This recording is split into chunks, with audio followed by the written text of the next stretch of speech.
Welcome to this audiobook edition of Dracula by Bram Stoker. Originally published in 1897, Dracula is one of the most influential gothic horror novels ever written. Written by the Irish author Bram Stoker, this timeless classic introduced the world to Count Dracula, the legendary vampire whose name has become synonymous with mystery, darkness, and the supernatural. Through diary entries, letters, and journal accounts, Dracula tells a gripping story of fear, courage, and the battle between good and evil. More than a century after its publication, it continues to captivate readers and listeners around the world. You are now listening to the audiobook edition of Dracula. So, sit back, relax, and immerse yourself in one of the greatest horror stories ever told.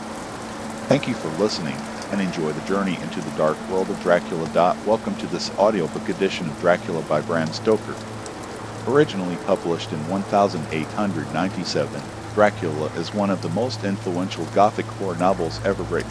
Written by the Irish author Bram Stoker, this timeless classic introduced the world to Count Dracula, the legendary vampire whose name has become synonymous with mystery, darkness, and the supernatural.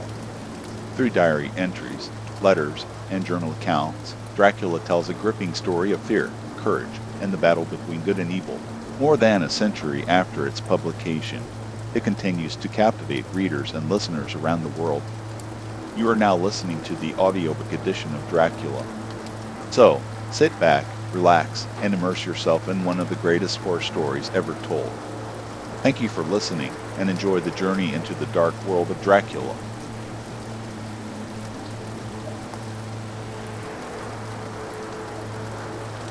Dracula. Chapter 1. Jonathan Harker's Journal.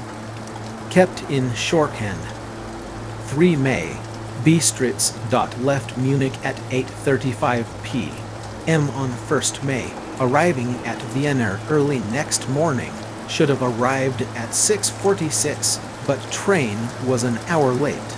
Budapest seems a wonderful place, from the glimpse which I got of it from the train and the little I could walk through the streets. I feared to go very far from the station, as we had arrived late and would start as near the correct time as possible. The impression I had was that we were leaving the west and entering the east, the most western of splendid bridges over the Danube, which is here of noble width and depth, took us among the traditions of Turkish rule. We left in pretty good time, and came after nightfall to Klausenburg. Here I stopped for the night at the Hotel Royal. I had for dinner, or rather supper, a chicken done up some way with red pepper, which was very good but thirsty.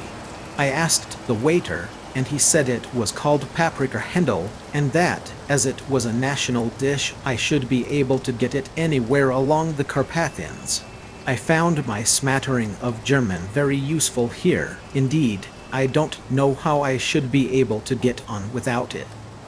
Having had some time at my disposal when in London, I had visited the British Museum, and made search among the books and maps in the library regarding Transylvania. It had struck me that some foreknowledge of the country could hardly fail to have some importance in dealing with a nobleman of that country. I find that the district he named is in the extreme east of the country, just on the borders of 3 states, Transylvania, Moldavia, and Bukovina, in the midst of the Carpathian Mountains, one of the wildest and least known portions of Europe.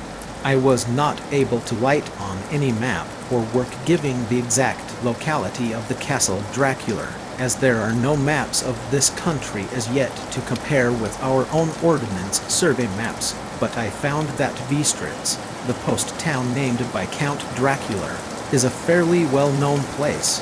I shall enter here some of my notes, as they may refresh my memory when I talk over my travels with Mina. In the population of Transylvania there are 4 distinct nationalities: Saxons in the south, and mixed with them the Wallachs, who are the descendants of the Dacians, Magyars in the west, and Shiklis in the east and north.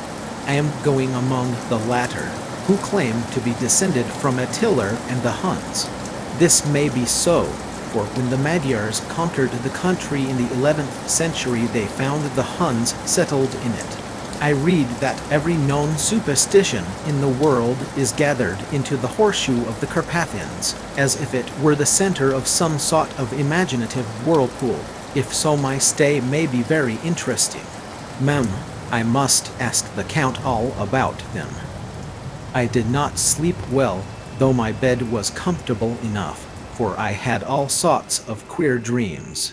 There was a dog howling all night under my window, which may have had something to do with it, or it may have been the paprika, for I had to drink up all the water in my carafe, and was still thirsty. Towards morning I slept, and was wakened by the continuous knocking at my door, so I guess I must have been sleeping soundly then. I had for breakfast more paprika, and a sort of porridge of maize flour which they said was marmalade, and eggplant stuffed with force meat, a very excellent dish, which they call infla tartar. Mem get recipe for this also. I had to hurry breakfast, for the train started a little before 8, or rather it ought to have done so, for after rushing to the station at 7:30 I had to sit in the carriage for more than an hour before we began to move. It seems to me that the further east you go the more unpunctual are the trains. What ought they to be in China? All day long we seemed to dawdle through a country which was full of beauty of every kind. Sometimes we saw little towns or castles on the top of steep hills such as we see in old missals. Sometimes we ran by rivers and streams which seemed from the wide stony margin on each side of them to be subject to great floods. It takes a lot of water and running strong to sweep the outside edge of a river clear. At every station there were groups of people, sometimes crowds, and in all sorts of attire. Some of them were just like the peasants at home or those I saw coming through France and Germany, with short jackets and round hats and homemade trousers, but others were very picturesque. The women looked pretty, except when you got near them, but they were very clumsy about the waist. They had all full white sleeves of some kind or other, and most of them had big belts with a lot of strips of something fluttering from them like the dresses in a ballet, but of course there were petticoats under them. The strangest figures we saw were the Slovaks, who were more barbarian than the rest, with their big cowboy hats, great baggy dirty white trousers, white linen shirts, and enormous heavy leather belts, nearly a foot wide, all studded over with brass nails. They wore high boots with their trousers tucked into them, and had long black hair and heavy black mustaches. They are very picturesque, but do not look prepossessing. On the stage they would be set down at once as some old oriental band of brigands. They are, however, I am told, very harmless and rather wanting in natural self-assertion. It was on the dark side of twilight when we got to Bistritz, which is a very interesting old place. Being practically on the frontier, for the Bordeaux Pass leads from it into Bukovina, it has had a very stormy existence, and it certainly shows marks of it. 50 years ago a series of great fires took place, which made terrible havoc on 5 separate occasions. At the very beginning of the 17th century it underwent a siege of 3 weeks and lost 13,000 people, the casualties of war proper being assisted by famine and disease. Count Dracula had directed me to go to the Golden Crown Hotel, which I found, to my great delight, to be thoroughly old-fashioned, for of course I wanted to see all I could of the ways of the country. I was evidently expected, for when I got near the door I faced a cheery-looking elderly woman in the usual peasant dress, white undergarment with long double apron, front and back, of colored stuff fitting almost too tight for modesty. When I came close she bowed and said, "The Herr Englishman." "Yes," I said, "Jonathan Harker." She smiled and gave some message to an elderly man in white shirt sleeves, who had followed her to the door. He went, but immediately returned with a letter. my friend.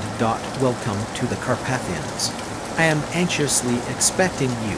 Sleep well tonight. At 3 tomorrow the diligence will start for Bukovina. A place on it is kept for you. At the Borgo Pass my carriage will await you and will bring you to me. I trust that your journey from London has been a happy one, and that you will enjoy your stay in my beautiful land. Your friend, Dracula. For May. I found that my landlord had got a letter from the Count, directing him to secure the best place on the coach for me, but on making inquiries as to details he seemed somewhat reticent, and pretended that he could not understand my German. This could not be true, because up to then he had understood it perfectly. At least, he answered my questions exactly as if he did. He and his wife, the old lady who had received me, looked at each other in a frightened sort of way. He mumbled out that the money had been sent in a letter, and that was all he knew. When I asked him if he knew Count Dracula, and could tell me anything of his castle, both he and his wife crossed themselves, and, saying that they knew nothing at all, simply refused to speak further. It was so near the time of starting that I had no time to ask anyone else, for it was all very mysterious and not by any means comforting. Just before I was leaving, the old lady came up to my room and said in a very hysterical way, "Must you go? Oh, young Herr, must you go?"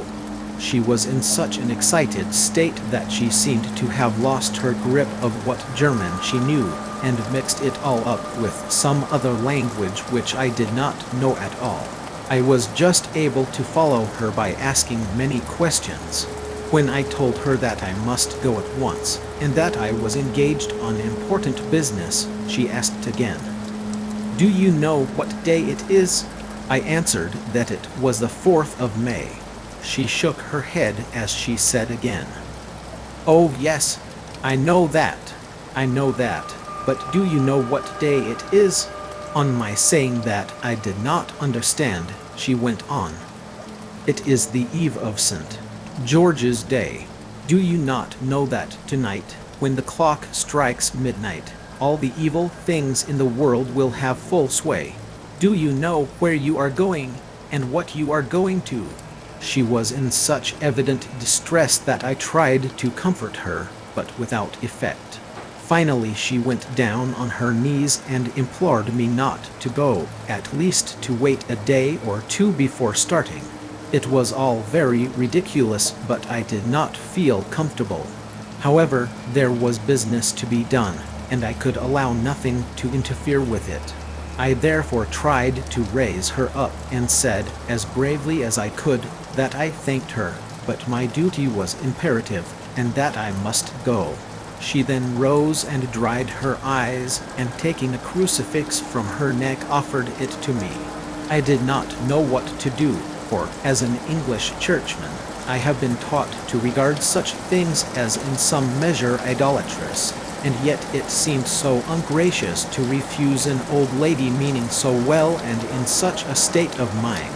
She saw, I suppose, the doubt in my face, for she put the rosary round my neck, and said, "For your mother's sake," and went out of the room. I am writing up this part of the diary whilst I am waiting for the coach, which is, of course, late, and the crucifix is still round my neck. Whether it is the old lady's fear, or the many ghostly traditions of this place, or the crucifix itself, I do not know, but I am not feeling nearly as easy in my mind as usual. If this book should ever reach Mina before I do, let it bring my goodbye. Here comes the coach. 5 May. The castle. The gray of the morning has passed, and the sun is high over the distant horizon, which seems jagged, whether with trees or hills I know not, for it is so far off that big things and little are mixed. I am not sleepy, and as I am not to be called till I awake, naturally I write till sleep comes.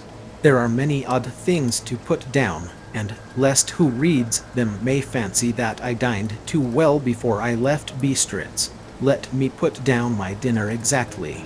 I dined on what they called rubber steak, bits of bacon, onion, and beef, seasoned with red pepper and strung on sticks and roasted over the fire in the simple style of the London cat's meat.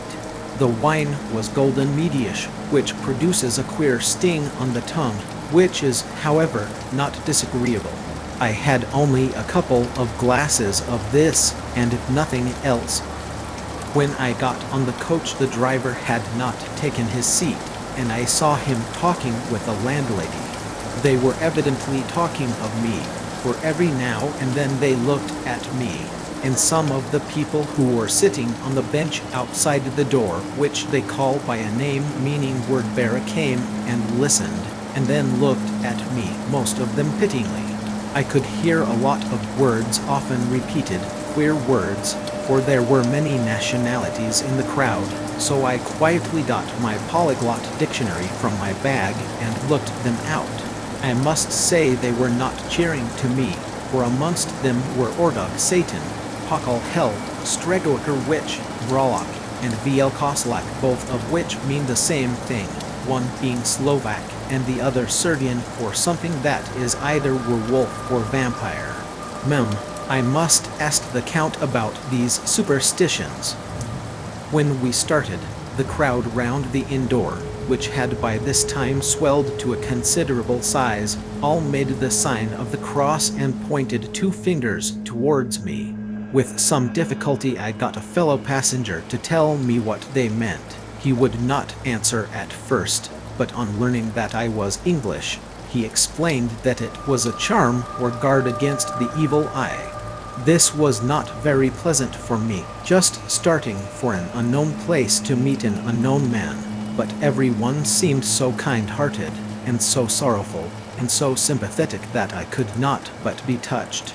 I shall never forget the last glimpse which I had of the Innard and its crowd of picturesque figures, all crossing themselves, as they stood round the wide archway, with its background of rich foliage of oleander and orange trees in green tubs clustered in the center of the yard.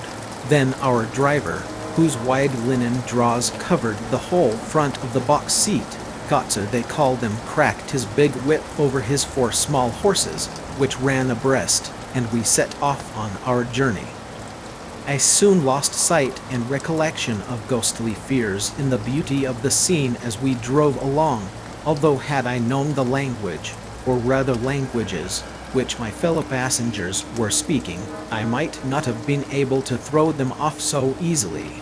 Before us lay a green sloping land full of forests and woods, with here and there steep hills crowned with clumps of trees or with farmhouses, the blank gable end to the road.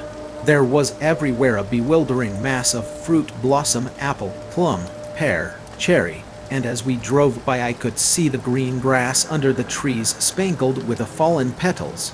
In and out amongst these green hills of what they call here the Mittel land ran the road, losing itself as it swept round the grassy curve, or was shut out by the straggling ends of pine woods, which here and there ran down the hillsides like tongues of flame. The road was rugged, but still we seemed to fly over it with a feverish haste. I could not understand then what the haste meant, but the driver was evidently bent on losing no time in reaching Bordeaux-Prund. I was told that this road is in summertime excellent, but that it had not yet been put in order after the winter snows. In this respect it is different from the general run of roads in the Carpathians, for it is an old tradition that they are not to be kept in too good order. Of old the hospodars would not repair them, lest the Turk should think that they were preparing to bring in foreign troops, and so hasten the war which was always really at loading point. Beyond the green, swelling hills of the Mittel land rose mighty slopes of forest up to the lofty steeps of the Carpathians themselves. Right and left of us they towered, with the afternoon sun falling full upon them and bringing out all the glorious colors of this beautiful range, deep blue and purple in the shadows of the peaks, green and brown where grass and rock mingled, and an endless perspective of jagged rock and pointed crags, till these were themselves lost in the distance, where the snowy peaks rose grandly. Here and there seemed mighty rifts in the mountains, through which, as the sun began to sink, we saw now and again the white gleam of falling water. One of my companions touched my arm as we swept round the base of a hill and opened up the lofty, snow-covered peak of a mountain, which seemed, as we wound on our serpentine way, to be right before us. "Look, Isin Shek, God's seat," and he crossed himself reverently. As we wound on our endless way, and the sun sank lower and lower behind us, the shadows of the evening began to creep round us. This was emphasized by the fact that the snowy mountaintop still held the sunset, and seemed to glow out with a delicate, cool pink. Here and there we passed sea Czechs and Slovaks, all in picturesque attire, but I noticed that goiter was painfully prevalent. By the roadside were many crosses, and as we swept by, my companions all crossed themselves. Here and there was a peasant man or woman kneeling before a shrine, who did not even turn round as we approached, but seemed in the self-surrender of devotion to have neither eyes nor ears for the outer world. There were many things new to me, for instance, hayricks in the trees, and here and there very beautiful masses of weeping birch, their white stems shining like silver through the delicate green of the leaves. Now and again we passed a late wagon, the ordinary peasant's cart, with its long, snake-like vertebrae calculated to suit the inequalities of the road. On this were sure to be seated quite a group of homecoming peasants, the sea Czechs with their white, and the Slovaks with their colored sheepskins, the latter carrying lance fashion their long staves, with axe at end. As the evening fell it began to get very cold, and the growing twilight seemed to merge into one dark mistiness, the gloom of the trees, oak, beech, and pine, though in the valleys which ran deep between the spurs of the hills, as we ascended through the pass, the dark firs stood out here and there against the background of late-lying snow. Sometimes, as the road was cut through the pine woods that seemed in the darkness to be closing down upon us, great masses of grayness, which here and there bestrewed the trees, produced a peculiarly weird and solemn effect, which carried on the thoughts and grim fancies engendered earlier in the evening, when the falling sunset threw into strange relief the ghost-like clouds which amongst the Carpathians seem to wind ceaselessly through the valleys. Sometimes the hills were so steep that, despite our driver's haste, the horses could only go slowly. I wished to get down and walk up them, as we do at home, but the driver would not hear of it. "No, no," he said, "you must not walk here. The dogs are too fierce." And then he added, with what he evidently meant for grim pleasantry, for he looked round to catch the approving smile of the rest, "And you may have enough of such matters before you go to sleep." The only stop he would make was a moment's pause to light his lamps. When it grew dark there seemed to be some excitement amongst the passengers, and they kept speaking to him, one after the other, as though urging him to further speed. He lashed the horses unmercifully with his long whip, and with wild cries of encouragement urged them on to further exertions. Then through the darkness I could see a sort of patch of gray light ahead of us, as though there were a cleft in the hills. The excitement of the passengers grew greater. The crazy coach rocked on its great leather springs, and swayed like a boat tossed on a stormy sea. I had to hold on. The road grew more level, and we appeared to fly along. Then the mountains seemed to come nearer to us on each side and to frown down upon us. We were entering on the Bordeaux Pass. One by one several of the passengers offered me gifts, which they pressed upon me with an earnestness which would take no denial. These were certainly of an odd and varied kind, but each was given in simple good faith, with a kindly word and a blessing, and that strange mixture of femini movements which I had seen outside the hotel at Bistritz, the sign of the cross and the guard against the evil eye. Then, as we flew along, the driver leaned forward, and on each side the passengers, craning over the edge of the coach, peered eagerly into the darkness. It was evident that something very exciting was either happening or expected, but though I asked each passenger, no one would give me the slightest explanation. This state of excitement kept on for some little time, and at last we saw before us the pass opening out on the eastern side. There were dark, rolling clouds overhead, and in the air the heavy, oppressive sense of thunder. It seemed as though the mountain range had separated two atmospheres, and that now we had got into the thunderous one. I was now myself looking out for the conveyance which was to take me to the Count. Each moment I expected to see the glare of lamps through the blackness, but all was dark. The only light was the flickering rays of our own lamps, in which the steam from our hard-driven horses rose in a white cloud. We could see now the sandy road lying white before us, but there was on it no sign of a vehicle. The passengers drew back with a sigh of gladness, which seemed to mock my own disappointment. I was already thinking what I had best do, when the driver, looking at his watch, said to the others something which I could hardly hear. It was spoken so quietly and in so low a tone, I thought it was an hour less than the time. Then turning to me, he said in German worse than my own, "There is no carriage here. The Herr is not expected after all. He will now come on to Bukovina and return tomorrow or the next day, better the next day." Whilst he was speaking, the horses began to neigh and snort and plunge wildly, so that the driver had to hold them up.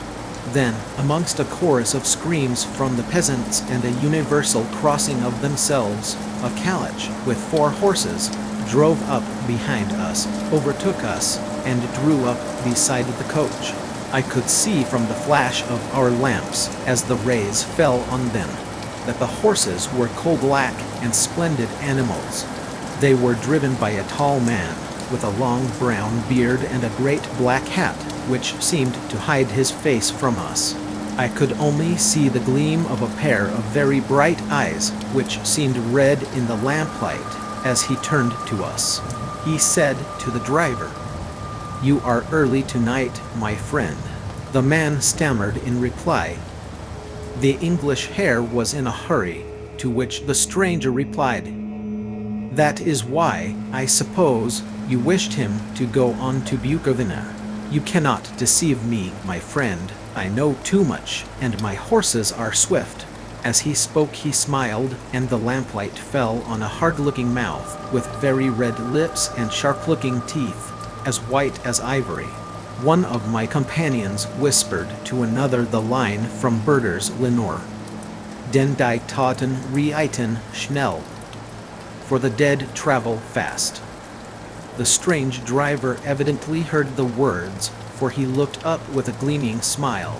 The passenger turned his face away, at the same time putting out his 2 fingers and crossing himself. "Give me the Herr's luggage," said the driver, and with exceeding alacrity my bags were handed out and put in the calèche.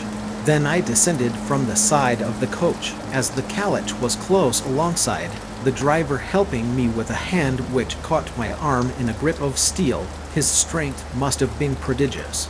Without a word he shook his reins, the horses turned, and we swept into the darkness of the pass. As I looked back I saw the steam from the horses of the coach by the light of the lamps, and projected against it the figures of my late companions crossing themselves. Then the driver cracked his whip and called to his horses, and off they swept on their way to Bukovina. As they sank into the darkness I felt a strange chill, and a lonely feeling came over me, but a cloak was thrown over my shoulders, and a rug across my knees, and the driver said in excellent German, "The night is chill, mein Herr, and my master the Count bade me take all care of you. There is a flask of Slivervitz the plum brandy of the country underneath the seat, if you should require it. I did not take any, but it was a comfort to know it was there all the same. I felt a little strangely, and not a little frightened. I think had there been any alternative I should have taken it, instead of prosecuting that unknown night journey. The carriage went at a hard pace straight along, then we made a complete turn and went along another straight road. It seemed to me that we were simply going over and over the same ground again, and so I took note of some salient point and found that this was so. I would have liked to have asked the driver what this all meant, but I really feared to do so, for I thought that, placed as I was, any protest would have had no effect in case there had been an intention to delay. By and by, however, as I was curious to know how time was passing, I struck a match, and by its flame looked at my watch. It was within a few minutes of midnight. This gave me a sort of shock, for I supposed the general superstition about midnight was increased by my recent experiences. I waited with a sick feeling of suspense. Then a dog began to howl somewhere in a farmhouse far down the road, a long, agonized wailing, as if from fear. The sound was taken up by another dog, and then another and another, till, borne on the wind which now sighed softly through the pass, a wild howling began, which seemed to come from all over the country, as far as the imagination could grasp it through the gloom of the night. At the first howl the horses began to strain and rear, but the driver spoke to them soothingly, and they quieted down, but shivered and sweated as though after a run away from sudden fright. Then, far off in the distance, from the mountains on each side of us began a louder and a sharper howling, that of wolves, which affected both the horses and myself in the same way, for I was minded to jump from the calèche and run, whilst they reared again and plunged madly, so that the driver had to use all his great strength to keep them from bolting. In a few minutes, however, my own ears got accustomed to the sound, and the horses so far became quiet that the driver was able to descend and to stand before them. He petted and soothed them, and whispered something in their ears, as I have heard of horse tamers doing, and with extraordinary effect, for under his caresses they became quite manageable again, though they still trembled.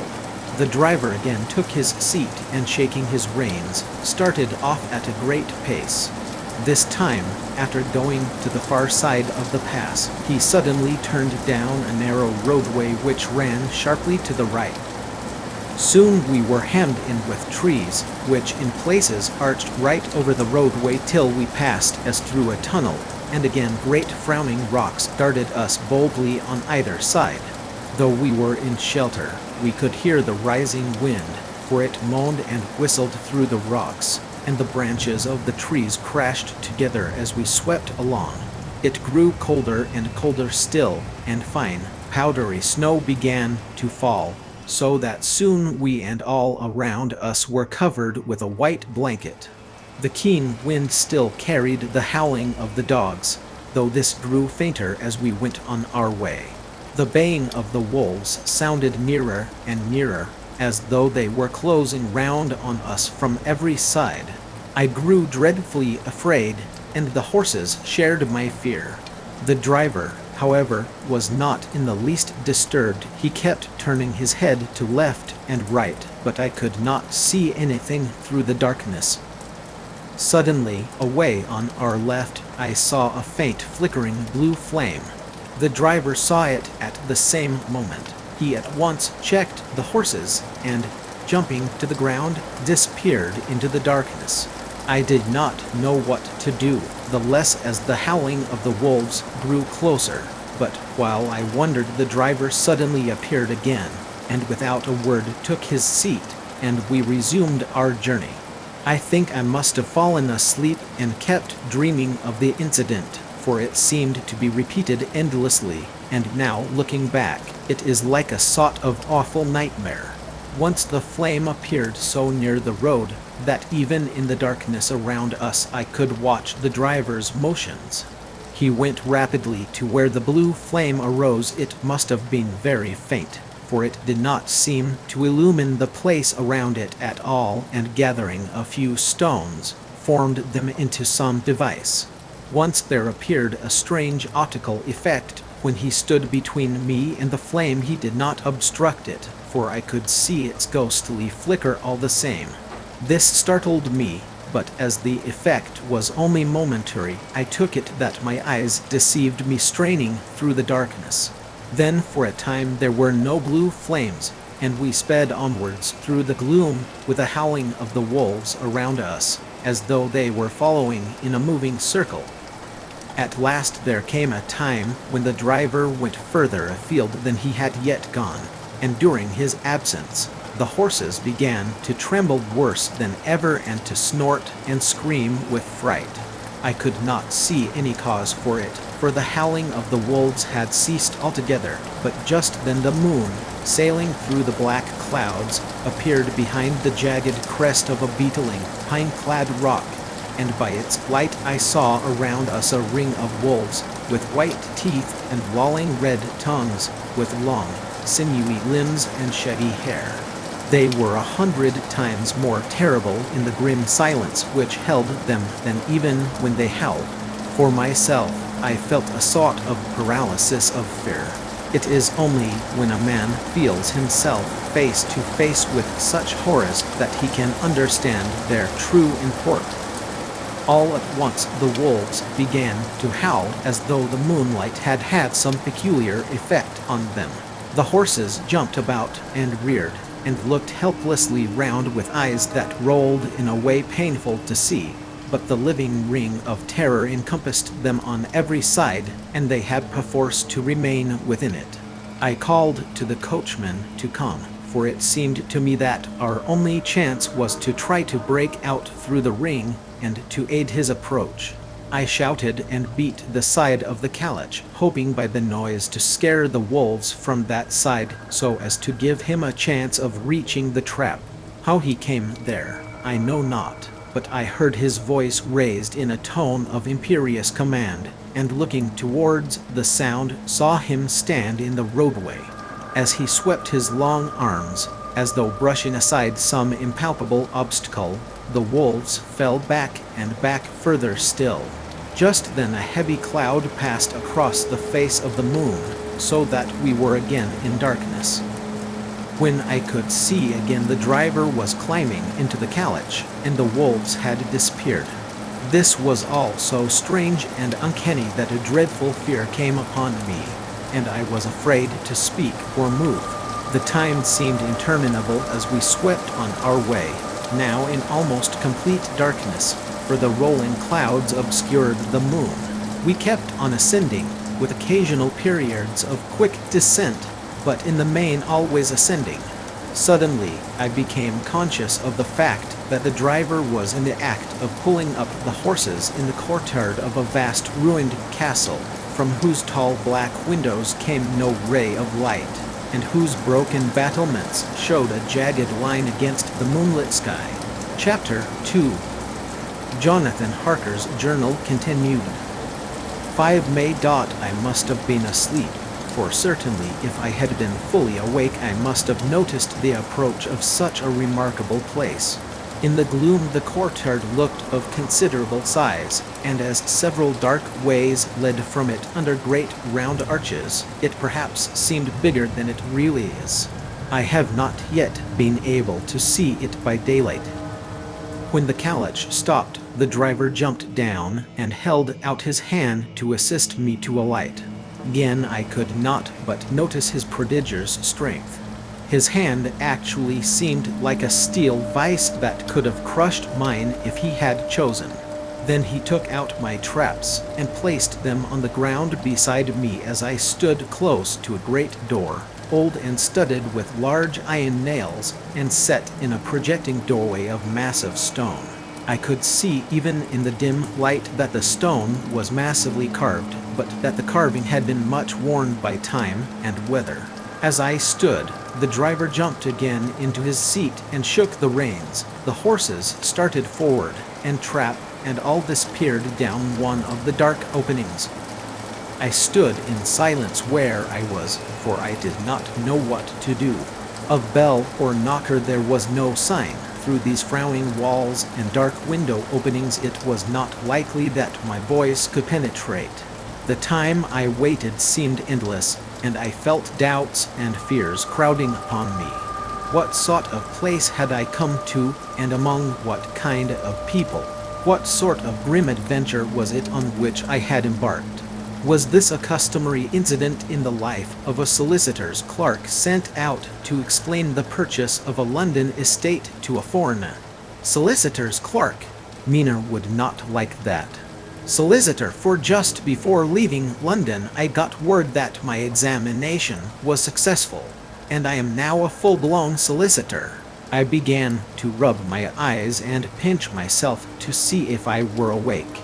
It all seemed like a horrible nightmare to me, and I expected that I should suddenly awake and find myself at home, with the dawn struggling in through the windows, as I had now and again felt in the morning after a day of overwork. But my flesh answered the pinching test, and my eyes were not to be deceived. I was indeed awake and among the Carpathians. All I could do now was to be patient and to wait the coming of the morning. Just as I had come to this conclusion, I heard a heavy step approaching behind the great door, and saw through the chinks the gleam of a coming light. Then there was the sound of rattling chains and the clanking of massive bolts drawn back. A key was turned with a loud grating noise of long dessous, and the great door swung back. Within stood a tall old man, clean-shaven save for a long white mustache, and clad in black from head to foot, without a single speck of color about him anywhere. He held in his hand an antique silver lamp, in which the flame burned without chimney or globe of any kind, throwing long quivering shadows as it flickered in the draught of the open door. The old man motioned me in with his right hand with a courtly gesture, saying in excellent English, but with a strange intonation, "Welcome to my house. Enter freely and of your own will." He made no motion of stepping to meet me, but stood like a statue, as though his gesture of welcome had fixed him into stone. The instant, however, that I had stepped over the threshold, he moved impulsively forward, and holding out his hand grasped mine with a strength which made me wince, an effect which was not lessened by the fact that it seemed as cold as ice, more like the hand of a dead than a living man. "Yen," he said, "welcome to my house. Come freely. Go safely, and leave something of the happiness you bring." The strength of the handshake was so much akin to that which I had noticed in the driver, whose face I had not seen, that for a moment I doubted if it were not the same person to whom I was speaking. So to make sure, I said interrogatively, "Count Dracula." He bowed in a courtly way as he replied, "I am Dracula, and I bid you welcome, Mr. Harker, to my house. Come in. The night air is chill, and you must need to eat and rest." As he was speaking, he put the lamp on a bracket on the wall, and stepping out, took my luggage. He had carried it in before I could forestall him. I protested, but he insisted. "Nay, sir, you are my guest. It is late, and my people are not available. Let me see to your comfort myself." He insisted on carrying my traps along the passage, and then up a great winding stair, and along another great passage, on whose stone floor our steps rang heavily. At the end of this he threw open a heavy door, and I rejoiced to see within a well-lit room in which a table was spread for supper, and on whose mighty hearth a great fire of logs, freshly replenished, flamed and flared. The Count halted, putting down my bags, closed the door, and crossing the room, opened another door, which led into a small octagonal room lit by a single lamp, and seemingly without a window of any sort. Passing through this, he opened another door and motioned me to enter. It was a welcome sight, for here was a great bedroom well lighted and warmed with another log fire also added to but lately, for the top logs were fresh which sent a hollow roar up the wide chimney. The Count himself left my luggage inside and withdrew, saying, before he closed the door, "You will need, after your journey, to refresh yourself by making your toilet. I trust you will find all you wish. When you are ready, come into the other room where you will find your supper prepared." The light and warmth and the Count's courteous welcome seemed to have dissipated all my doubts and fears. Having then reached my normal state, I discovered that I was half famished with hunger, so making a hasty toilet, I went into the other room. I found supper already laid out. My host, who stood on one side of the great fireplace, leaning against the stonework, made a graceful wave of his hand to the table, and said, "I pray you, be seated and sup how you please. You will, I trust, excuse me that I do not join you, but I have dined already, and I do not sup." I handed to him the sealed letter which Mr. Hawkins had entrusted to me. He opened it and read it gravely, then, with a charming smile, he handed it to me to read. One passage of it, at least, gave me a thrill of pleasure. "I must regret that an attack of gout, from which malady I am a constant sufferer, forbids absolutely any traveling on my part for some time to come. But I am happy to say I can send a sufficient substitute, one in whom I have every possible confidence. He is a young man, full of energy and talent in his own way, and of a very faithful disposition. He is discreet and silent, and has grown into manhood in my service. He shall be ready to attend on you when you will during his stay, and shall take your instructions in all matters." The Count himself came forward and took off the cover of a dish, and I fell to at once on an excellent roast chicken. This, with some cheese and a salad and a bottle of old Tokay, of which I had 2 glasses, was my supper. During the time I was eating it, the Count asked me many questions as to my journey, and I told him by degrees all I had experienced. By this time I had finished my supper, and by my host's desire had drawn up a chair by the fire and begun to smoke a cigar which he offered me, at the same time excusing himself that he did not smoke. I had now an opportunity of observing him, and found him of a very marked physiognomy. His face was a very strong aquiline, with high bridge of the thin nose and peculiarly arched nostrils, with lofty domed forehead, and hair growing scantily round the temples but profusely elsewhere.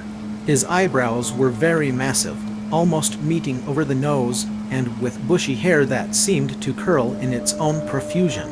The mouth, so far as I could see it under the heavy mustache, was fixed and rather cruel-looking, with peculiarly sharp white teeth. These protruded over the lips, whose remarkable ruddiness showed astonishing vitality in a man of his years.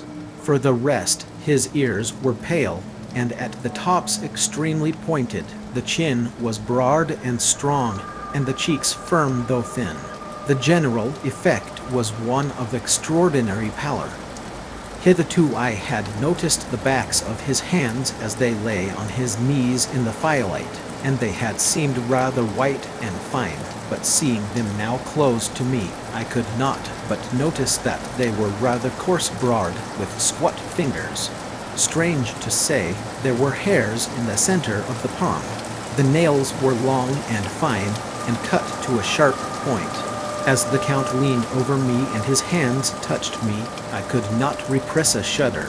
It may have been that his breath was rank, but a horrible feeling of nausea came over me, which, do what I would, I could not conceal. The Count, evidently noticing it, drew back, and with a grim sort of smile, which showed more than he had yet done his protuberant teeth, sat himself down again on his own side of the fireplace.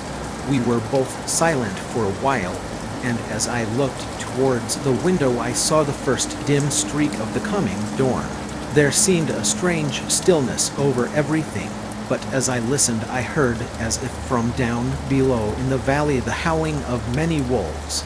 The Count's eyes gleamed, and he said, "Listen to them, the children of the night. What music they make!"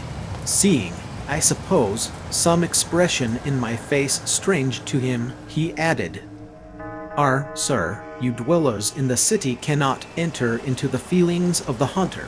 Then he rose and said, "But you must be tired. Your bedroom is all ready, and tomorrow you shall sleep as late as you will. I have to be away till the afternoon, so sleep well and dream well." With a courteous bow, he opened for me himself the door to the octagonal room, and I entered my bedroom. Am all in a sea of wonders. I doubt, I fear, I think strange things which I dare not confess to my own soul. God keep me, if only for the sake of those dear to me. 7 May. It is again early morning, but I have rested and enjoyed the last 24 hours. I slept till late in the day, and awoke of my own accord. When I had dressed myself, I went into the room where we had supped, and found a cold breakfast laid out, with coffee kept hot by the pot being placed on the hearth. There was a card on the table, on which was written, "I have to be absent for a while. Do not wait for me. D." I set to and enjoyed a hearty meal. When I had done, I looked for a bell, so that I might let the servants know I had finished, but I could not find one. There are certainly odd deficiencies in the house, considering the extraordinary evidences of wealth which are round me. The table service is of gold, and so beautifully wrought that it must be of immense value. The curtains and upholstery of the chairs and sofas and the hangings of my bed are of the costliest and most beautiful fabrics, and must have been of fabulous value when they were made, for they are centuries old, though in excellent order. I saw something like them in Hampton Court, but there they were worn and frayed and moth-eaten. But still in none of the rooms is there a mirror. There is not even a toilet glass on my table, and I had to get the little shaving glass from my bag before I could either shave or brush my hair. I have not yet seen a servant anywhere, or heard a sound near the castle except the howling of wolves. Some time after I had finished my meal, I do not know whether to call it breakfast or dinner, for it was between 5 and 6 o'clock when I had it. I looked about for something to read, for I did not like to go about the castle until I had asked the Count's permission. There was absolutely nothing in the room, book, newspaper, or even writing materials, so I opened another door in the room and found a sort of library. The door opposite mine I tried, but found it locked. In the library I found, to my great delight, a vast number of English books, whole shelves full of them, and bound volumes of magazines and newspapers. A table in the center was littered with English magazines and newspapers, though none of them were of very recent date. The books were of the most varied kind: history, geography, politics, political economy, botany, geology, law, all relating to England and English life and customs and manners. There were even such books of reference as the London Directory, the Red and Blue Books, Whitaker's Almanac, the Army and Navy lists, and it somehow gladdened my heart to see it the law list. Whilst I was looking at the books, the door opened, and the Count entered. He saluted me in a hearty way, and hoped that I had had a good night's rest. Then he went on, "I am glad you found your way in here, for I am sure there is much that will interest you. These companions," and he laid his hand on some of the books, "have been good friends to me, and for some years past, ever since I had the idea of going to London, have given me many, many hours of pleasure. Through them I have come to know your great England, and to know her is to love her. I long to go through the crowded streets of your mighty London, to be in the midst of the whirl and rush of humanity, to share its life, its change, its death, and all that makes it what it is. But alas, as yet I only know your tongue through books. To you, my friend, I look that I know it to speak. But, Count, I said, you know and speak English thoroughly. He bowed gravely. I thank you, my friend, for your all too flattering estimate, but yet I fear that I am but a little way on the road I would travel. True, I know the grammar and the words, but yet I know not how to speak them. Indeed, I said, you speak excellently. Not so, he answered. Well, I know that. Did I move and speak in your London, none there are who would not know me for a stranger. That is not enough for me. Here I am noble, I am boyar, the common people know me, and I am master. But a stranger in a strange land, he is no one, men know him not, and to know not is to care not for. I am content if I am like the rest, so that no man stops if he see me, or pause in his speaking if he hear my words. Har, har. A stranger. I have been so long master that I would be master still, or at least that none other should be master of me. You come to me not alone as agent of my friend Peter Hawkins, of Exeter, to tell me all about my new estate in London. You shall, I trust, rest here with me a while, so that by our talking I may learn the English intonation, and I would that you tell me when I make error, even of the smallest, in my speaking. I am sorry that I had to be away so long today, but you will, I know, forgive one who has so many important affairs in hand. Of course I said all I could about being willing, and asked if I might come into that room when I chose. He answered yes, certainly, and added, you may go anywhere you wish in the castle, except where the doors are locked, where of course you will not wish to go. There is reason that all things are as they are, and did you see with my eyes and know with my knowledge, you would perhaps better understand. I said I was sure of this, and then he went on. We are in Transylvania, and Transylvania is not England. Our ways are not your ways, and there shall be to you many strange things. Nay, from what you have told me of your experiences already, you know something of what strange things there may be.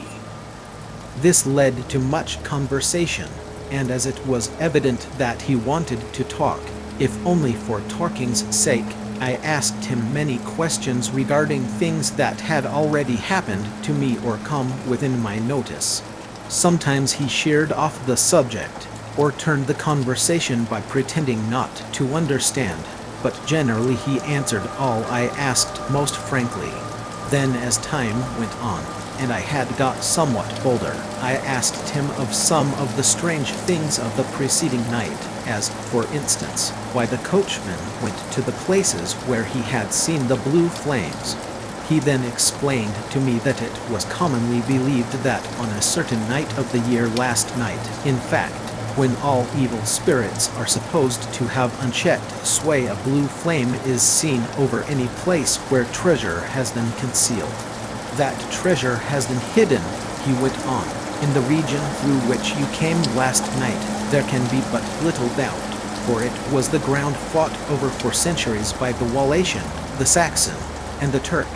Why, there is hardly a foot of soil in all this region that has not been enriched by the blood of men, patriots or invaders. In old days there were stirring times, when the Austrian and the Hungarian came up in hordes, and the patriots went out to meet them, men and women, the aged and the children too, and waited their coming on the rocks above the passes, that they might sweep destruction on them with their artificial avalanches. When the invader was triumphant he found but little, for whatever there was had been sheltered in the friendly soil. "But how," said I, "can it have remained so long undiscovered, when there is a sure index to it if men will but take the trouble to look?" The Count smiled, and as his lips ran back over his gums, the long, sharp, canine teeth showed out strangely, he answered, "Because your peasant is at heart a coward and a fool. Those flames only appear on one night, and on that night no man of this land will, if he can help it, stir without his doors. And, dear sir, even if he did, he would not know what to do. Why, even the peasant that you tell me of who marked the place of the flame would not know where to look in daylight, even for his own work. Even you would not, I dare be sworn, be able to find these places again." "There you are right," I said. "I know no more than the dead where even to look for them." Then we drifted into other matters. "Come," he said at last, "tell me of London, and of the house which you have procured for me." With an apology for my remissness, I went into my own room to get the papers from my bag. Whilst I was placing them in order, I heard a rattling of china and silver in the next room, and as I passed through, noticed that the table had been cleared and the lamp lit, for it was by this time deep into the dark. The lamps were also lit in the study or library, and I found the Count lying on the sofa, reading, of all things in the world, an English Bradshaw's Guide. When I came in, he cleared the books and papers from the table, and with him I went into plans and deeds and figures of all sorts. He was interested in everything, and asked me a myriad questions about the place and its surroundings. He clearly had studied beforehand all he could get on the subject of the neighborhood, for he evidently at the end knew very much more than I did. When I remarked this, he answered, "Well, but, my friend, is it not needful that I should? When I go there I shall be all alone, and my friend Harker Jonathan, nay, pardon me, I fall into my country's habit of putting your patronymic first. My friend Jonathan Harker will not be by my side to correct and aid me. He will be in Exeter, miles away, probably working at papers of the law with my other friend, Peter Hawkins. So, we went thoroughly into the business of the purchase of the estate at Purfleet. When I had told him the facts and got his signature to the necessary papers, and had written a letter with them ready to post to Mr. Hawkins, he began to ask me how I had come across so suitable a place. I read to him the notes which I had made at the time, and which I inscribe here. At Purfleet, on a bar road, I came across just such a place as seemed to be required, and where was displayed a dilapidated notice that the place was for sale. It is surrounded by a high wall, of ancient structure, built of heavy stones, and has not been repaired for a large number of years. The closed gates are of heavy old oak and iron, all eaten with rust. The estate is called Cafax, no doubt a corruption of the old Quataface, as the house is four-sided, agreeing with the cardinal points of the compass.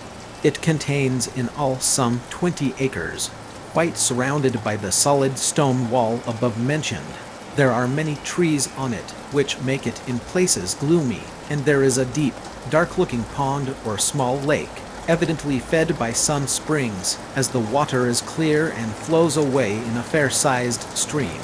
The house is very large and of all periods back, I should say, to medieval times, for one part is of stone immensely thick, with only a few windows high up and heavily barred with iron.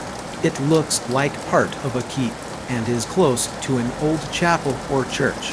I could not enter it, as I had not the key of the door leading to it from the house, but I have taken with my Kodak views of it from various points. The house has been added to, but in a very straggling way, and I can only guess at the amount of ground it covers, which must be very great. There are but few houses close at hand, one being a very large house only recently added to and formed into a private lunatic asylum. It is not, however, visible from the grounds. When I had finished, he said, "I am glad that it is old and big. I myself am of an old family, and to live in a new house would kill me. A house cannot be made habitable in a day, and, after all, how few days go to make up a century. I rejoice also that there is a chapel of old times. We Transylvanian nobles love not to think that our bones may lie amongst the common dead. I seek not gaiety nor mirth, not the bright voluptuousness of much sunshine and sparkling waters which please the young and gay. I am no longer young, and my heart, through weary years of mourning over the dead, is not attuned to mirth. Moreover, the walls of my castle are broken, the shadows are many, and the wind breathes cold through the broken battlements and casements. I love the shade and the shadow, and would be alone with my thoughts when I may." Somehow his words and his look did not seem to accord, or else it was that his cast of face made his smile look malignant and saturnine. Presently, with an excuse, he left me, asking me to put all my papers together. He was some little time away, and I began to look at some of the books around me. One was an atlas, which I found opened naturally at England, as if that map had been much used. On looking at it, I found in certain places little rings marked, and on examining these I noticed that one was near London on the east side, manifestly where his new estate was situated. The other two were Exeter and Whitby on the Yorkshire coast. It was the better part of an hour when the Count returned. "Har, he said, still at your books. Good, but you must not work always. Come, I am informed that your supper is ready." He took my arm, and we went into the next room, where I found an excellent supper ready on the table.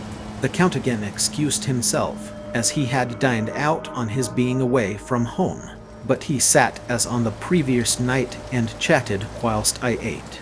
After supper I smoked, as on the last evening, and the Count stayed with me, chatting and asking questions on every conceivable subject, hour after hour. I felt that it was getting very late indeed, but I did not say anything, for I felt under obligation to meet my host's wishes in every way. I was not sleepy, as the long sleep yesterday had fortified me, but I could not help experiencing that chill which comes over one at the coming of the dawn, which is like, in its way, the turn of the tide. They say that people who are near death die generally at the change to the dawn or at the turn of the tide. Anyone who has, when tired, and tied as it were to his post, experienced this change in the atmosphere can well believe it. All at once we heard the crow of a cock coming up with preternatural shrillness through the clear morning air. Count Dracula, jumping to his feet, said, "Why, there is the morning again! How remiss I am to let you stay up so long. You must make your conversation regarding my dear new country of England less interesting, so that I may not forget how time flies by us," and, with a courtly bow, he quickly left me. I went into my own room and drew the curtains, but there was little to notice. My window opened into the courtyard. All I could see was the warm gray of quickening sky. So I pulled the curtains again, and have written of this day. 8 May. I began to fear as I wrote in this book that I was getting too diffuse, but now I am glad that I went into detail from the first, for there is something so strange about this place and all in it that I cannot but feel uneasy. I wish I were safe out of it, or that I had never come. It may be that this strange night existence is telling on me, but would that were all. If there were anyone to talk to I could bear it, but there is no one. I have only the Count to speak with, and he exclamation, I fear I am myself the only living soul within the place. Let me be prosaic so far as facts can be. It will help me to bear up, and imagination must not run riot with me. If it does, I am lost. Let me say at once how I stand or seem to. I only slept a few hours when I went to bed, and feeling that I could not sleep anymore, got up. I had hung my shaving glass by the window, and was just beginning to shave. Suddenly I felt a hand on my shoulder, and heard the Count's voice saying to me, "Good morning." I started, for it amazed me that I had not seen him, since the reflection of the glass covered the whole room behind me. In starting, I had cut myself slightly, but did not notice it at the moment. Having answered the Count's salutation, I turned to the glass again to see how I had been mistaken. This time there could be no error, for the man was close to me, and I could see him over my shoulder. But there was no reflection of him in the mirror. The whole room behind me was displayed, but there was no sign of a man in it except myself. This was startling, and coming on the top of so many strange things, was beginning to increase that vague feeling of uneasiness which I always have when the Count is near. But at the instant I saw that the cut had bled a little, and the blood was trickling over my chin. I laid down the razor, turning as I did so half round to look for some sticking plaster. When the Count saw my face, his eyes blazed with a sort of demoniac fury, and he suddenly made a grab at my throat. I drew away, and his hand touched the string of beads which held the crucifix. It made an instant change in him, for the fury passed so quickly that I could hardly believe that it was ever there. "Take care," he said, "take care how you cut yourself. It is more dangerous than you think in this country." Then seizing the shaving glass, he went on, "And this is the wretched thing that has done the mischief. It is a foul bauble of man's vanity. Away with it!" And opening the heavy window with one wrench of his terrible hand, he flung out the glass, which was shattered into 1,000 pieces on the stones of the courtyard far below. Then he withdrew without a word. It is very annoying, for I do not see how I am to shave, unless in my watch case or the bottom of the shaving pot, which is fortunately of metal. When I went into the dining room, breakfast was prepared, but I could not find the Count anywhere. So I breakfasted alone. It is strange that as yet I have not seen the Count eat or drink. He must be a very peculiar man. After breakfast I did a little exploring in the castle. I went out on the stairs and found a room looking towards the south. The view was magnificent, and from where I stood there was every opportunity of seeing it. The castle is on the very edge of a terrible precipice. A stone falling from the window would fall 1,000 feet without touching anything. As far as the eye can reach is a sea of green tree tops, with occasionally a deep rift where there is a chasm.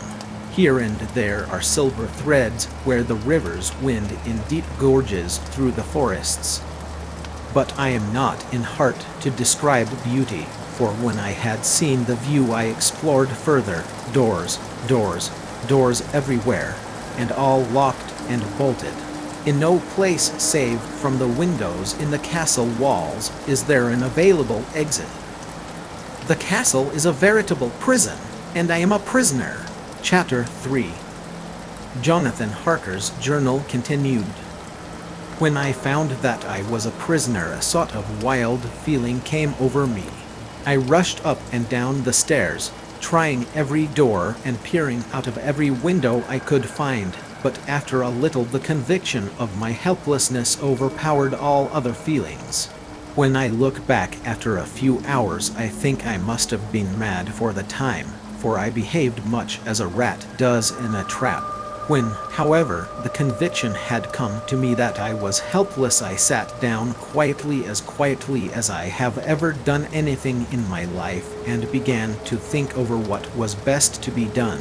I am thinking still, and as yet have come to no definite conclusion. Of one thing only am I certain, that it is no use making my ideas known to the Count.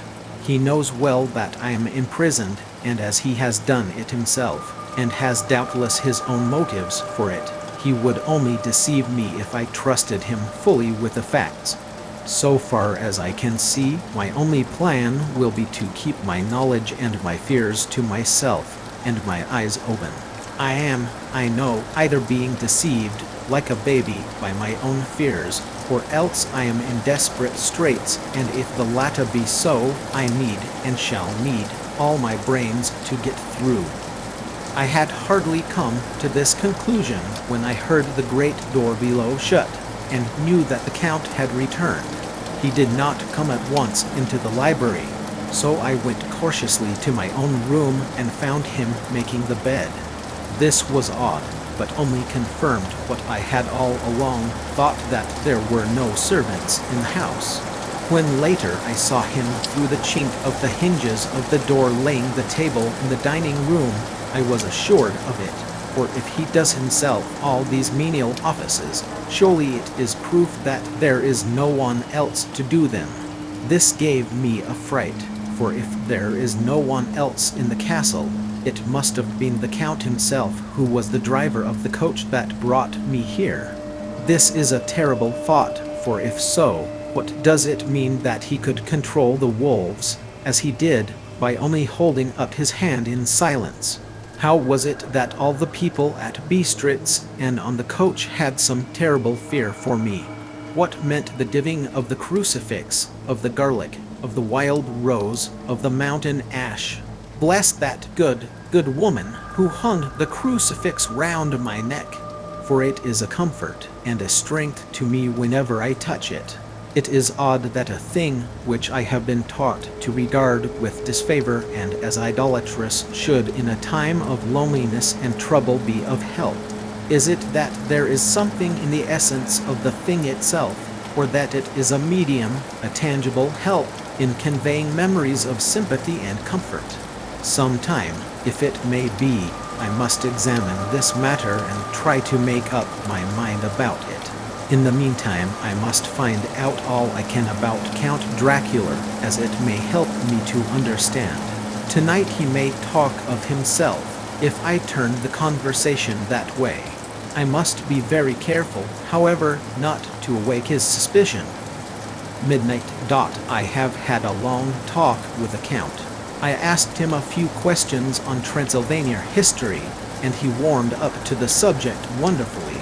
In his speaking of things and people, and especially of battles, he spoke as if he had been present at them all. This he afterwards explained by saying that to a boyar the pride of his house and name is his own pride, that their glory is his glory, that their fate is his fate. Whenever he spoke of his house he always said we, and spoke almost in the plural, like a king speaking.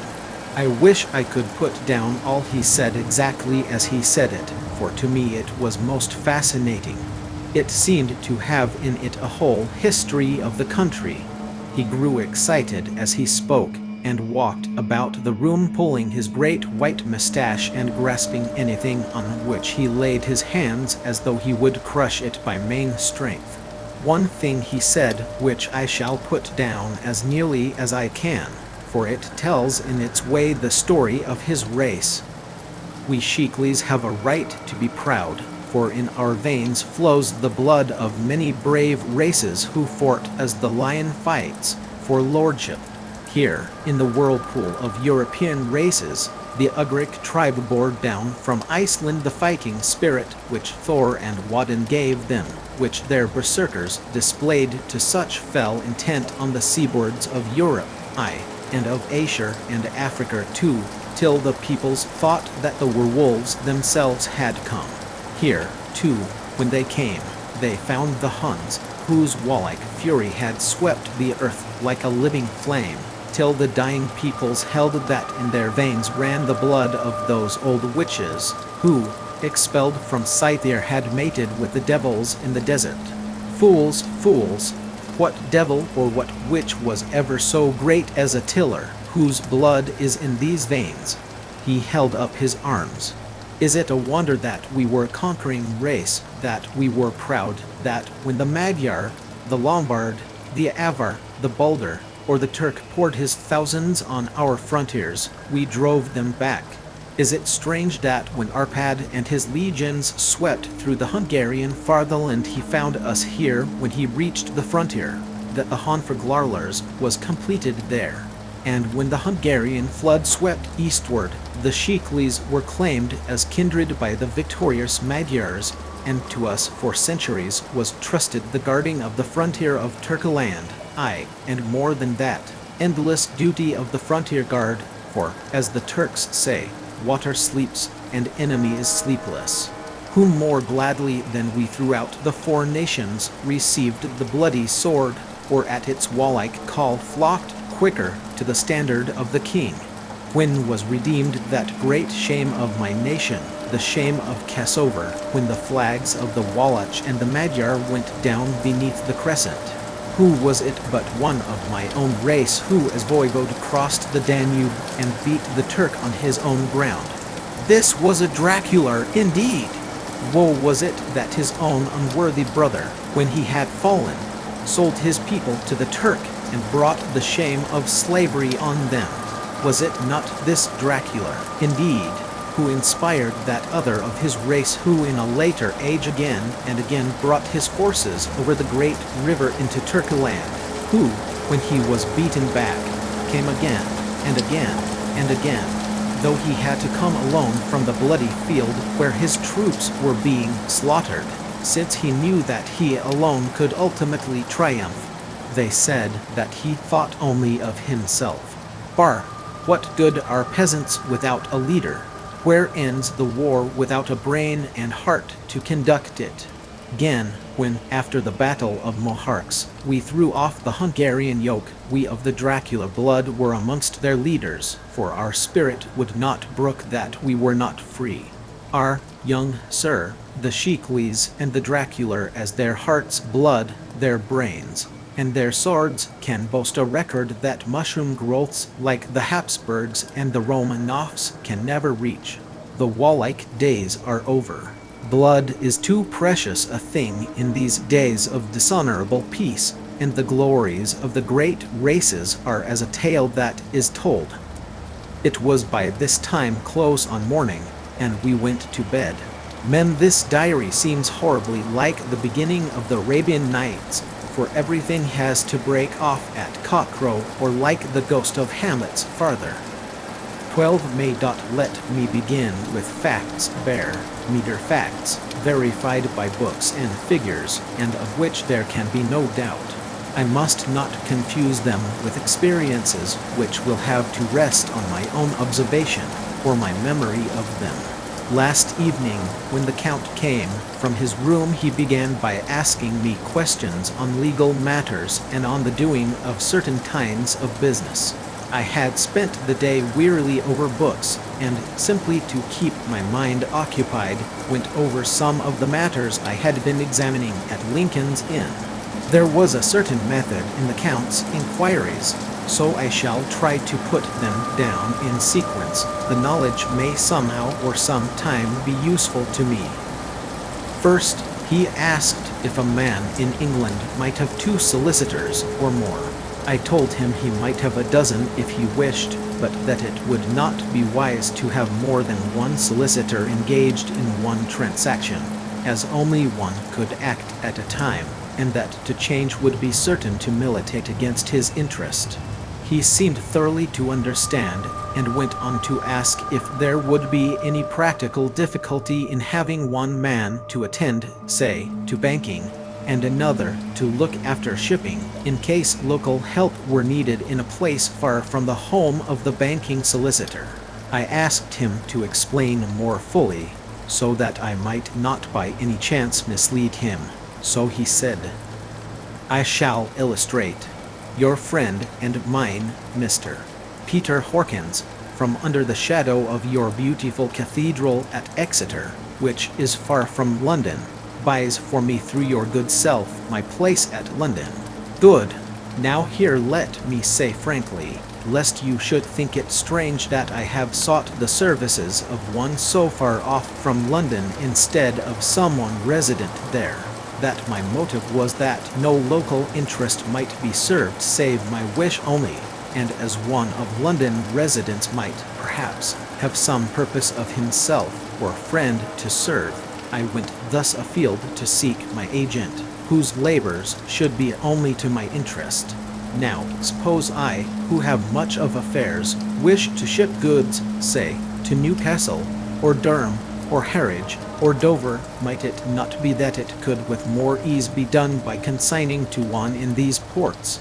I answered that certainly it would be most easy, but that we solicitors had a system of agency one for the other, so that local work could be done locally on instruction from any solicitor, so that the client, simply placing himself in the hands of one man, could have his wishes carried out by him without further trouble. But, said he, I could be at liberty to direct myself. Is it not so? Of course, I replied, and such is often done by men of business, who do not like the whole of their affairs to be known by any one person. Good, he said, and then went on to ask about the means of making consignments and the forms to be gone through, and of all sorts of difficulties which might arise, but by forethought could be guarded against. I explained all these things to him to the best of my ability, and he certainly left me under the impression that he would have made a wonderful solicitor, for there was nothing that he did not think of or foresee. For a man who was never in the country, and who did not evidently do much in the way of business, his knowledge and acumen were wonderful. When he had satisfied himself on these points of which he had spoken, and I had verified all as well as I could by the books available, he suddenly stood up and said, "Have you written since your first letter to our friend Mr. Peter Hawkins, or to any other?" It was with some bitterness in my heart that I answered that I had not, that as yet I had not seen any opportunity of sending letters to anybody.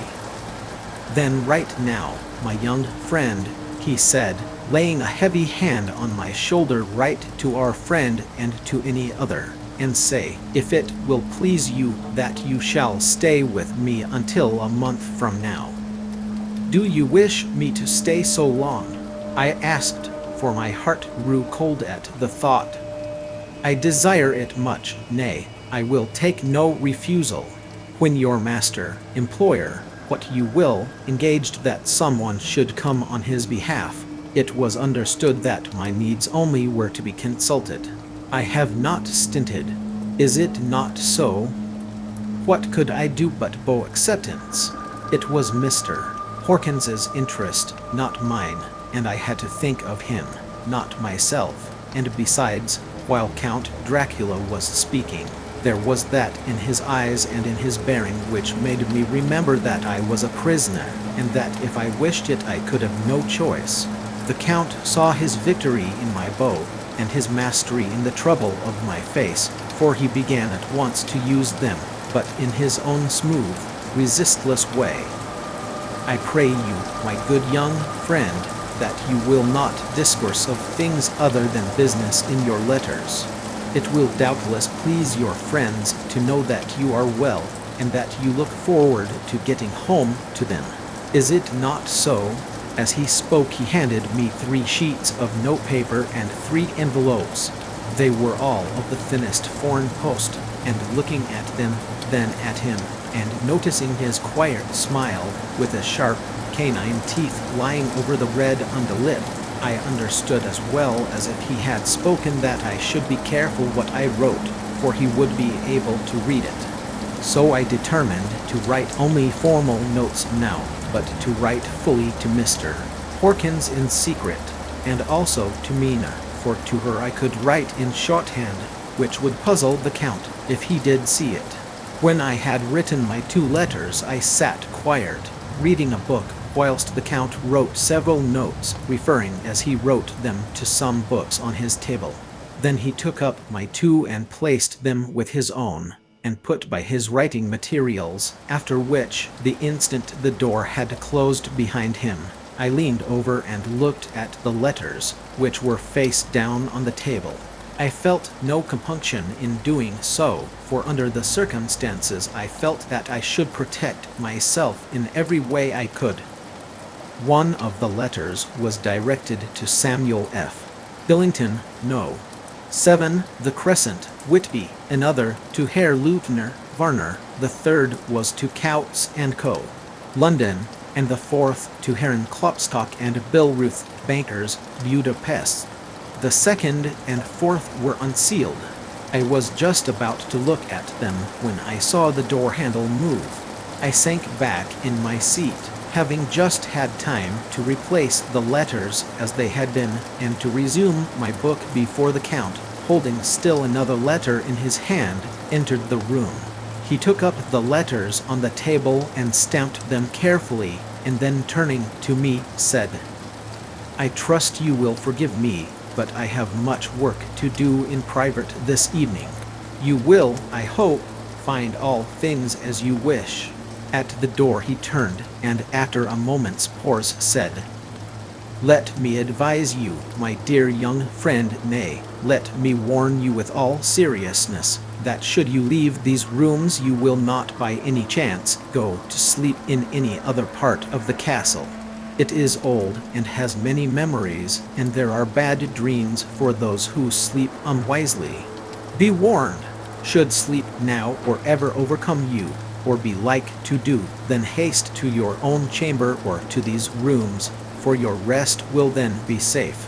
But if you be not careful in this respect," then he finished his speech in a gruesome way, for he motioned with his hands as if he were washing them. I quite understood. My only doubt was as to whether any dream could be more terrible than the unnatural, horrible net of gloom and mystery which seemed closing around me. Later, I endorsed the last words written, but this time there is no doubt in question. I shall not fear to sleep in any place where he is not. I have placed the crucifix over the head of my bed. I imagine that my rest is thus freer from dreams, and there it shall remain. When he left me, I went to my room. After a little while, not hearing any sound, I came out and went up the stone stair to where I could look out towards the south. There was some sense of freedom in the vast expanse, inaccessible though it was to me, as compared with the narrow darkness of the courtyard. Looking out on this, I felt that I was indeed in prison, and I seemed to want a breath of fresh air, though it were of the night. I am beginning to feel this nocturnal existence tell on me. It is destroying my nerve. I start at my own shadow, and am full of all sorts of horrible imaginings. God knows that there is ground for my terrible fear in this accursed place. I looked out over the beautiful expanse, bathed in soft yellow moonlight, till it was almost as light as day. In the soft light the distant hills became melted, and the shadows in the valleys and gorges of velvety blackness. The mere beauty seemed to cheer me. There was peace and comfort in every breath I drew. As I leaned from the window, my eye was caught by something moving a story below me, and somewhat to my left, where I imagined, from the order of the rooms, that the windows of the Count's own room would look out.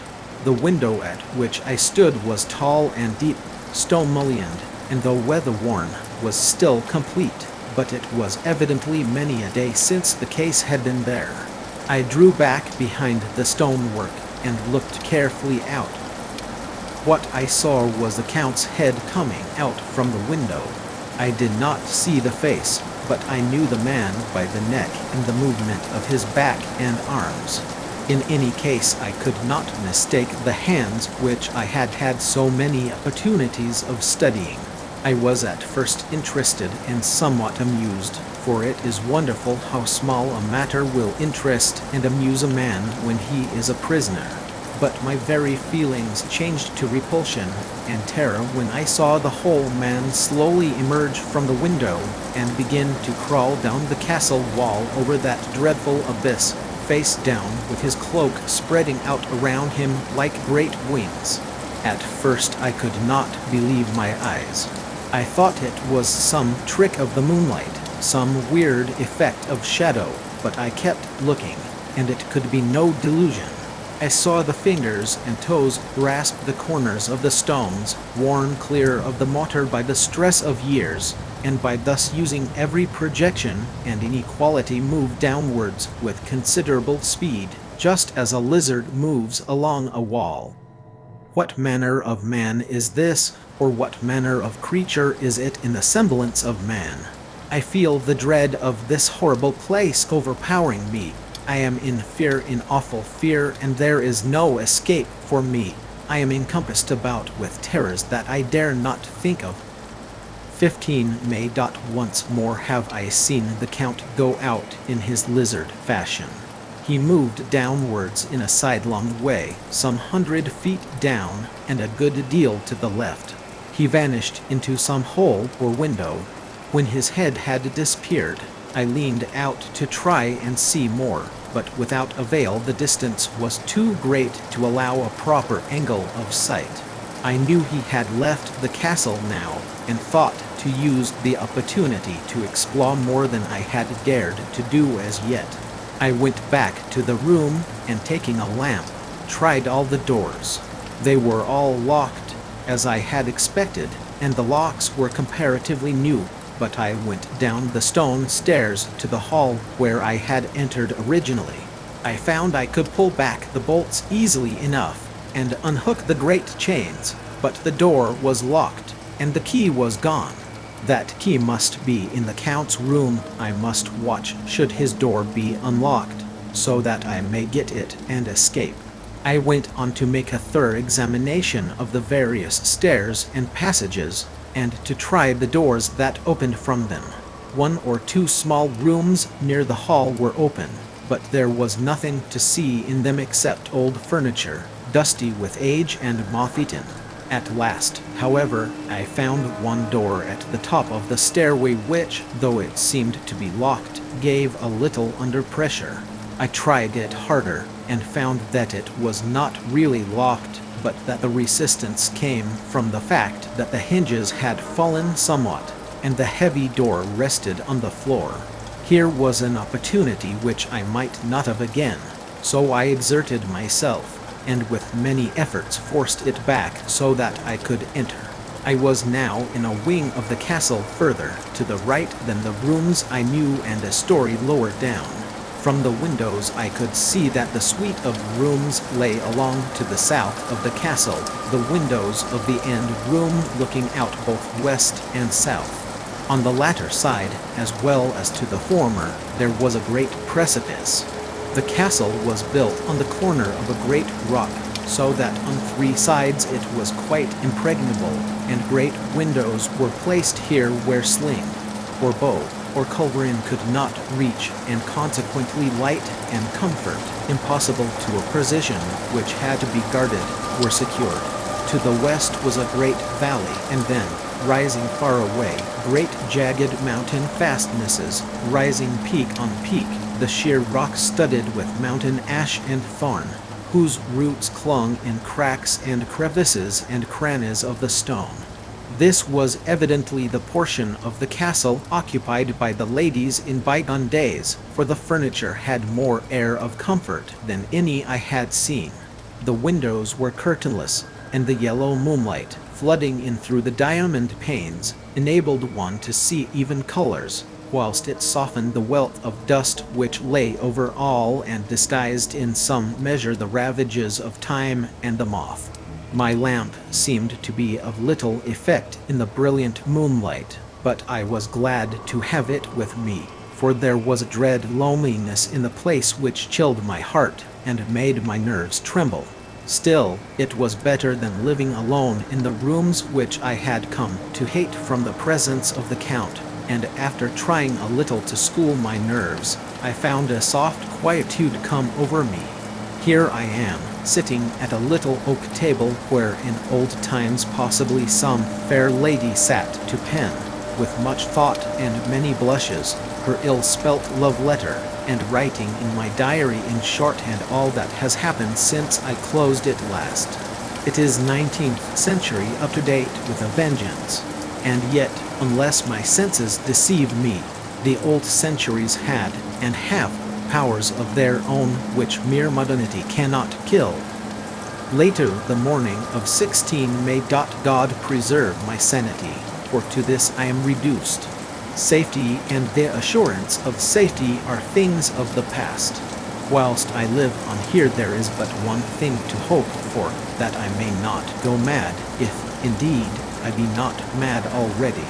If I be sane, then surely it is maddening to think that of all the foul things that lurk in this hateful place the Count is the least dreadful to me, that to him alone I can look for safety, even though this be only whilst I can serve his purpose.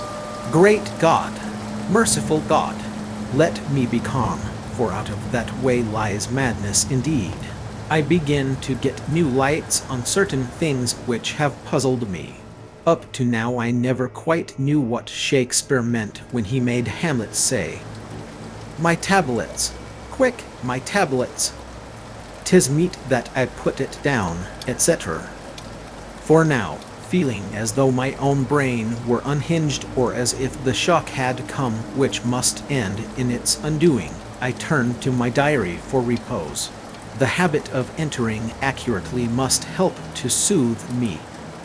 The Count's mysterious warning frightened me at the time. It frightens me more now when I think of it, for in future he has a fearful hold upon me. I shall fear to doubt what he may say.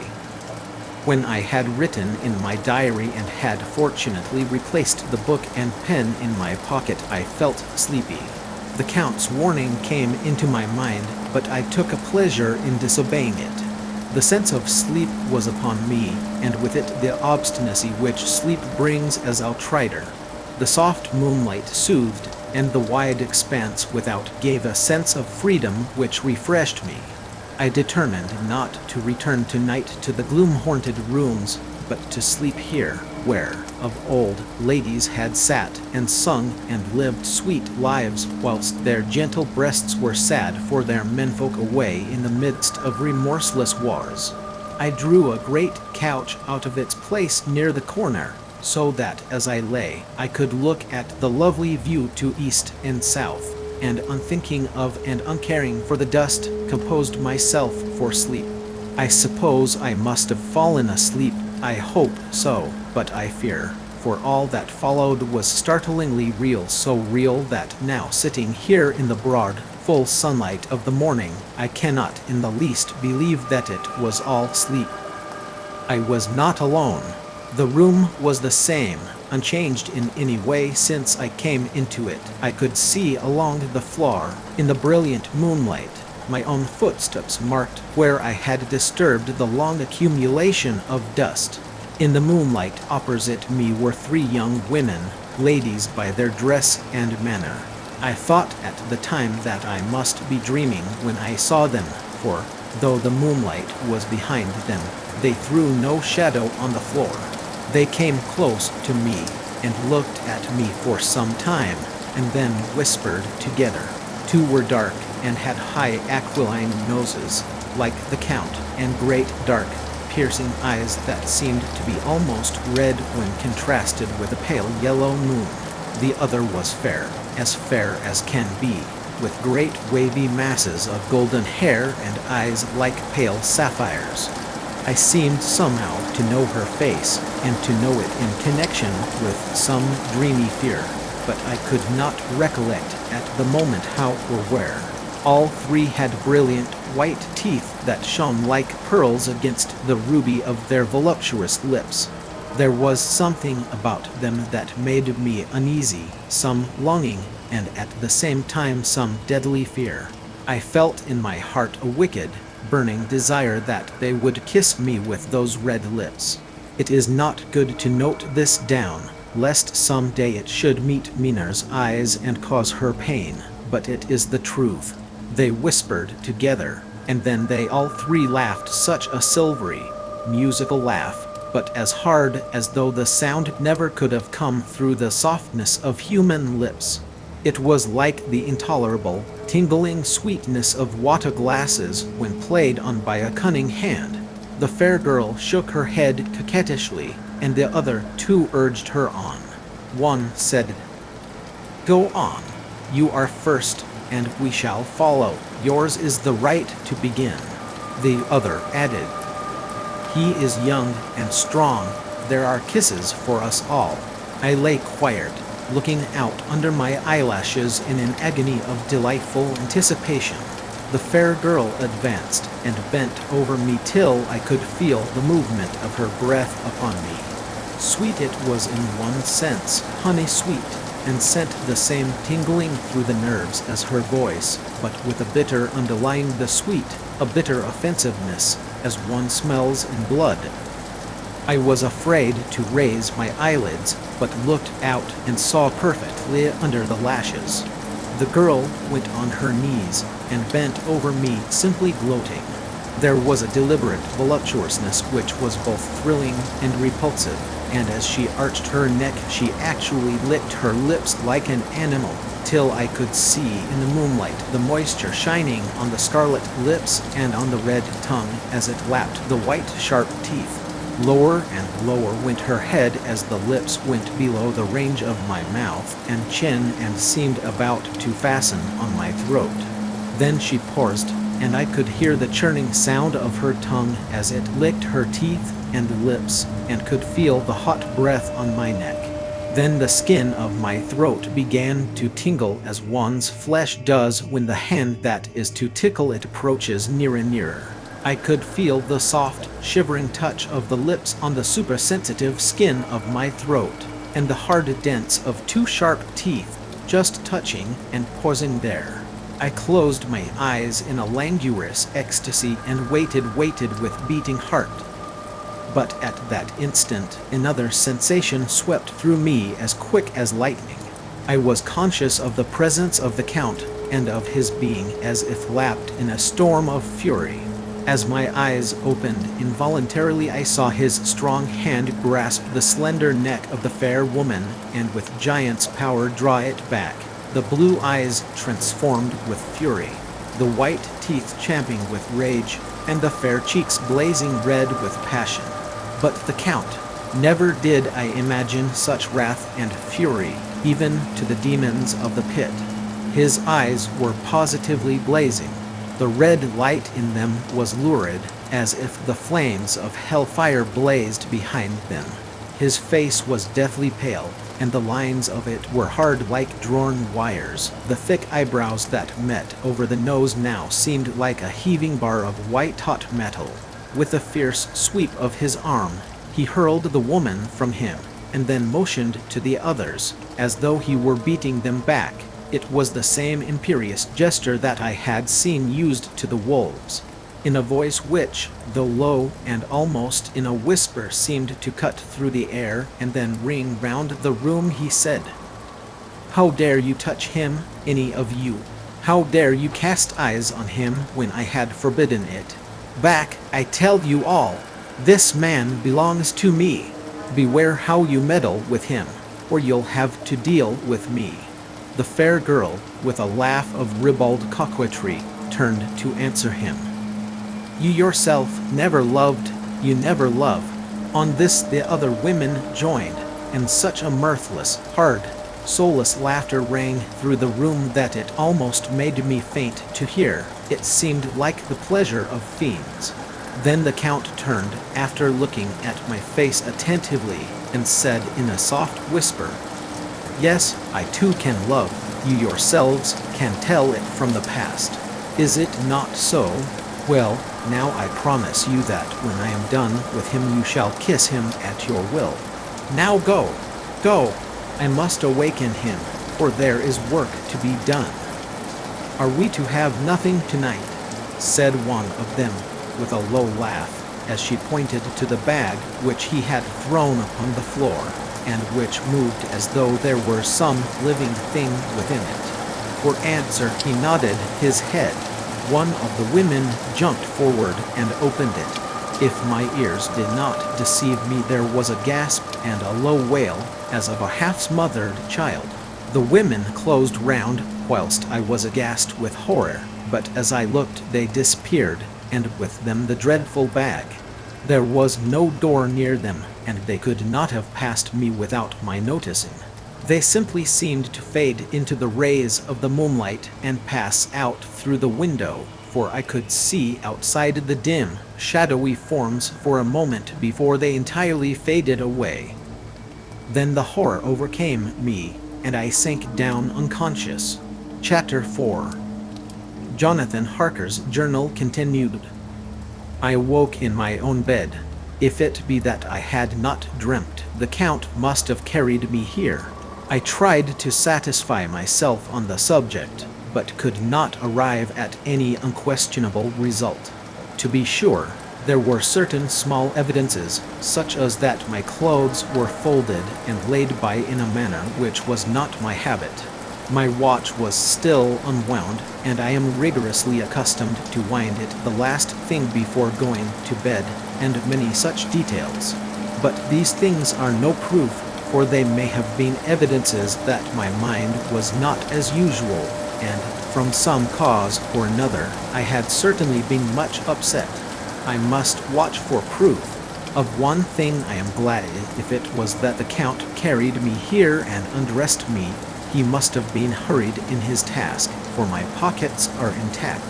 I am sure this diary would have been a mystery to him which he would not have brooked. He would have taken or destroyed it. As I look round this room, although it has been to me so full of fear, it is now a sort of sanctuary, for nothing can be more dreadful than those awful women who are waiting to suck my blood. 18 May. I have been down to look at that room again in daylight, for I must know the truth. When I got to the doorway at the top of the stairs, I found it closed. It had been so forcibly driven against the jamb that part of the woodwork was splintered. I could see that the bolt of the lock had not been shot, but the door is fastened from the inside. I fear it was no dream, and must act on this surmise. 19 May. I am surely in the toils. Last night the Count asked me in the suavest tones to write 3 letters, one saying that my work here was nearly done, and that I should start for home within a few days, another that I was starting on the next morning from the time of the letter, and the third that I had left the castle and arrived at Bistritz. I would fain have rebelled, but felt that in the present state of things it would be madness to quarrel openly with the Count whilst I am so absolutely in his power, and to refuse would be to excite his suspicion and to arouse his anger. He knows that I know too much, and that I must not live, lest I be dangerous to him. My only chance is to prolong my opportunities. Something may occur which will give me a chance to escape. I saw in his eyes something of that gathering wrath which was manifest when he hurled that fair woman from him. He explained to me that posts were few and uncertain, and that my writing now would ensure ease of mind to my friends, and he assured me with so much impressiveness that he would countermand the later letters, which would be held over at Bistritz until due time in case chance would admit of my prolonging my stay. That to oppose him would have been to create new suspicion. I therefore pretended to fall in with his views, and asked him what dates I should put on the letters. He calculated a minute, and then said, "The first should be June 12, the second June 19, and the third June 29. I know now the span of my life. God help me. 28 May. There is a chance of escape, or at any rate of being able to send word home. A band of Shani have come to the castle, and are encamped in the courtyard. These Shani are gypsies. I have notes of them in my book. They are peculiar to this part of the world, though allied to the ordinary gypsies all the world over. There are thousands of them in Hungary and Transylvania who are almost outside all law. They attach themselves as a rule to some great noble or boyar and call themselves by his name.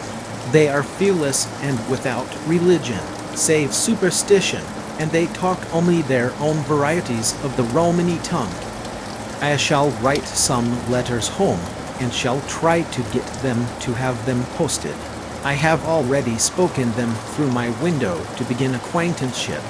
They took their hats off and made obeisance and many signs, which, however, I could not understand any more than I could their spoken language.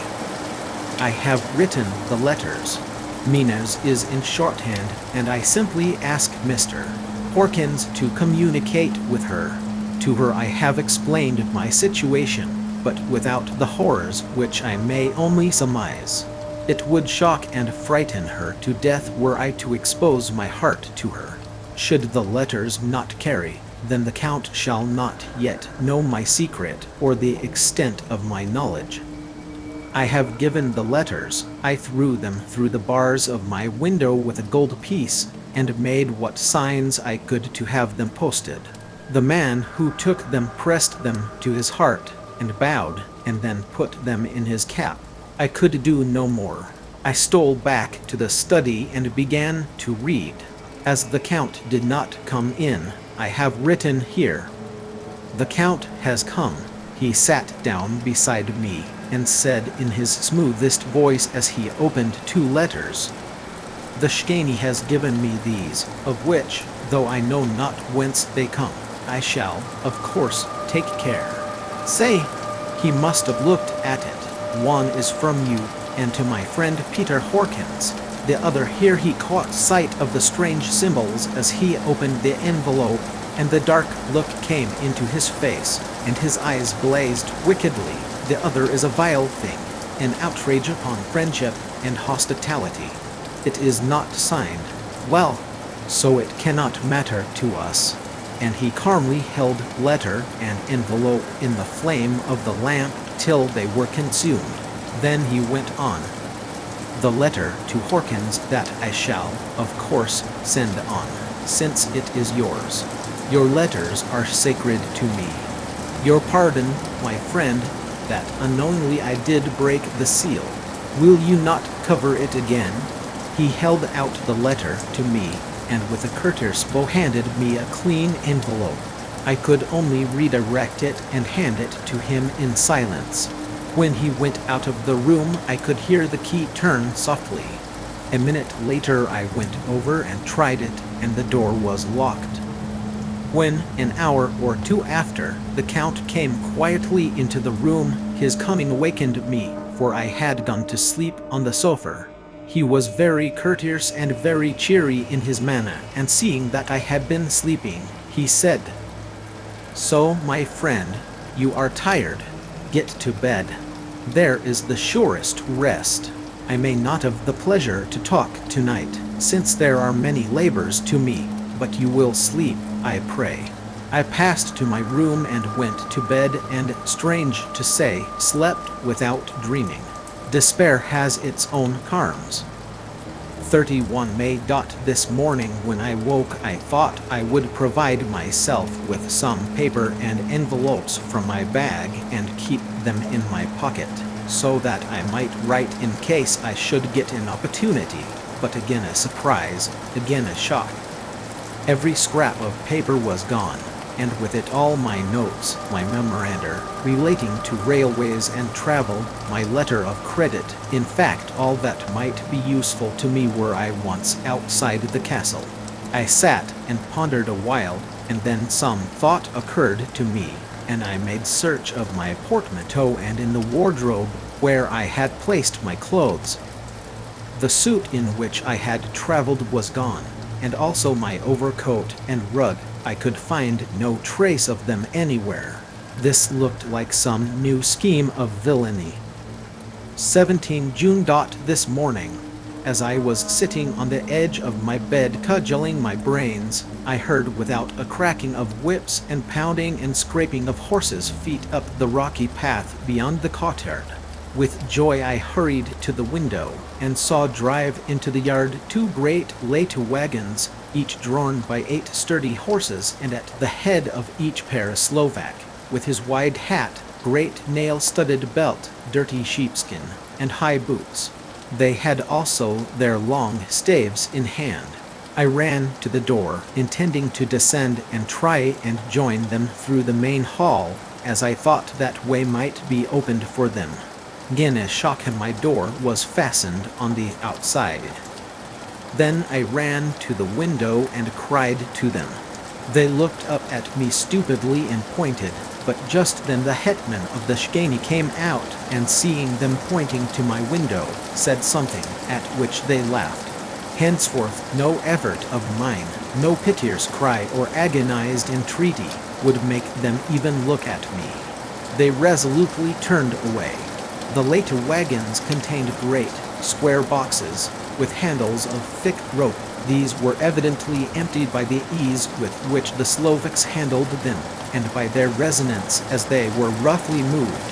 When they were all unloaded and packed in a great heap in one corner of the yard, the Slovaks were given some money by the Shkani, and spitting on it for luck, lazily went each to his horse's head. Shortly afterwards, I heard the cracking of their whips die away in the distance. 24 June, before morning. Last night the Count left me early, and locked himself into his own room. As soon as I dared, I ran up the winding stair, and looked out of the window, which opened south. I thought I would watch for the Count, for there is something going on. The Shkani are quartered somewhere in the castle, and are doing work of some kind. I know it, for now and then I hear a faraway muffled sound as of mattock and spade, and, whatever it is, it must be the end of some ruthless villainy. I had been at the window somewhat less than half an hour, when I saw something coming out of the Count's window. I drew back and watched carefully, and saw the whole man emerge. It was a new shock to me to find that he had on the suit of clothes which I had worn whilst traveling here, and slung over his shoulder the terrible bag which I had seen the women take away. There could be no doubt as to his quest, and in my garb, too. This, then, is his new scheme of evil, that he will allow others to see me as they think, so that he may both leave evidence that I have been seen in the towns or villages posting my own letters, and that any wickedness which he may do shall by the local people be attributed to me. It makes me rage to think that this can go on, and whilst I am shut up here, a veritable prisoner, but without that protection of the law which is even a criminal's right and consolation. I thought I would watch for the Count's return, and for a long time sat doggedly at the window. Then I began to notice that there were some quaint little specks floating in the rays of the moonlight. They were like the tiniest grains of dust, and they whirled round and gathered in clusters in a nebulous sort of way. I watched them with a sense of soothing, and a sort of calm stole over me. I leaned back in the embrasure in a more comfortable position, so that I could enjoy more fully the aerial gambolling. Something made me start up, a low, piteous howling of dogs somewhere far below in the valley, which was hidden from my sight. Louder it seemed to ring in my ears, and the floating motes of dust to take new shapes to the sound as they danced in the moonlight. I felt myself struggling to awake to some call of my instincts, nay, my very soul was struggling, and my half-remembered sensibilities were striving to answer the call. I was becoming hypnotized. Quicker and quicker danced the dust. The moonbeams seemed to quiver as they went by me into the mass of gloom beyond. More and more they gathered, till they seemed to take dim phantom shapes. And then I started, broad awake and in full possession of my senses, and ran screaming from the place. The phantom shapes, which were becoming gradually materialized from the moonbeams, were those of the 3 ghostly women to whom I was doomed. I fled, and felt somewhat safer in my own room, where there was no moonlight and where the lamp was burning brightly. When a couple of hours had passed, I heard something stirring in the Count's room, something like a sharp wail quickly suppressed, and then there was silence, deep, awful silence, which chilled me. With a beating heart, I tried the door, but I was locked in my prison and could do nothing. I sat down and simply cried.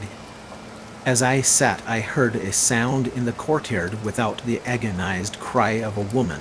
I rushed to the window and, throwing it up, peered out between the bars. There, indeed, was a woman with disheveled hair, holding her hands over her heart as one distressed with running. She was leaning against a corner of the gateway.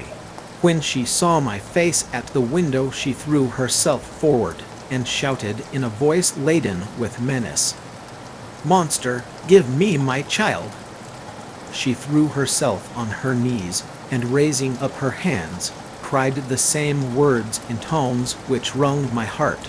Then she tore her hair and beat her breast, and abandoned herself to all the violences of extravagant emotion.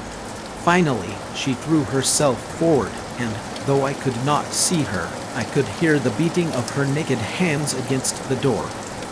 Somewhere high overhead, probably on the tower, I heard the voice of the Count calling in his harsh, metallic whisper. His call seemed to be answered from far and wide by the howling of wolves. Before many minutes had passed, a pack of them poured, like a pent-up dam when liberated, through the wide entrance into the courtyard. There was no cry from the woman, and the howling of the wolves was but short. Before long, they streamed away singly, licking their lips. I could not pity her, for I knew now what had become of her child, and she was better dead. What shall I do? What can I do? How can I escape from this dreadful thing of night and gloom and fear? 25 June, morning. No man knows till he has suffered from the night how sweet and how dear to his heart and I the morning can be. When the sun grew so high this morning that it struck the top of the great gateway opposite my window, the high spot which it touched seemed to me as if the dove from the ark had lighted there. My fear fell from me as if it had been a vaporous garment which dissolved in the warmth.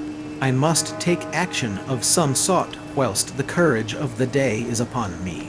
Last night one of my post-dated letters went to post, the first of that fatal series which is to blot out the very traces of my existence from the earth.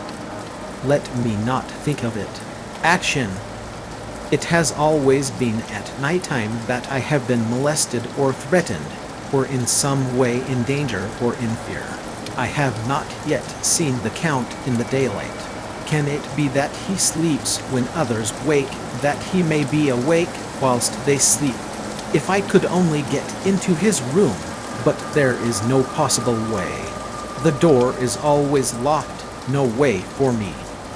Yes, there is a way, if one dares to take it. Where his body has gone, why may not another body go? I have seen him myself crawl from his window. Why should not I imitate him and go in by his window? The chances are desperate, but my need is more desperate still. I shall risk it.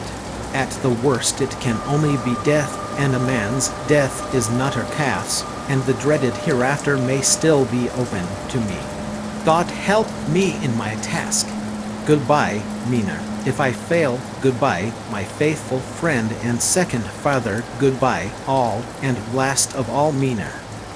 Same day, later. I have made the effort, and God, helping me, have come safely back to this room.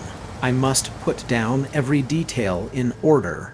I went whilst my courage was fresh straight to the window on the south side, and at once got outside on the narrow ledge of stone which runs around the building on this side. The stones are big and roughly cut, and the mortar has by process of time been washed away between them. I took off my boots and ventured out on the desperate way. I looked down once. so as to make sure that a sudden glimpse of the awful death would not overcome me, but after that kept my eyes away from it. I knew pretty well the direction and distance of the Count's window, and made for it as well as I could, having regard to the opportunities available. I did not feel dizzy. I suppose I was too excited, and the time seemed ridiculously short, till I found myself standing on the windowsill and trying to raise up the sash. I was filled with agitation, however, when I bent down and slid feet foremost in through the window. Then I looked around for the Count, but, with surprise and gladness, made a discovery. The room was empty. It was barely furnished with odd things, which seemed to have never been used. The furniture was something the same style as that in the south rooms, and was covered with dust. I looked for the key, but it was not in the lock, and I could not find it anywhere. The only thing I found was a great heap of gold in one corner, gold of all kinds, Roman, and British, and Austrian, and Hungarian, and Greek and Turkish money, covered with a film of dust as though it had lain long in the ground. None of it that I noticed was less than 300 years old. There were also chains and ornaments, some jeweled, but all of them old and stained. At one corner of the room was a heavy door. I tried it, for since I could not find the key of the room or the key of the outer door, which was the main object of my search, I must make further examination, or all my efforts would be in vain.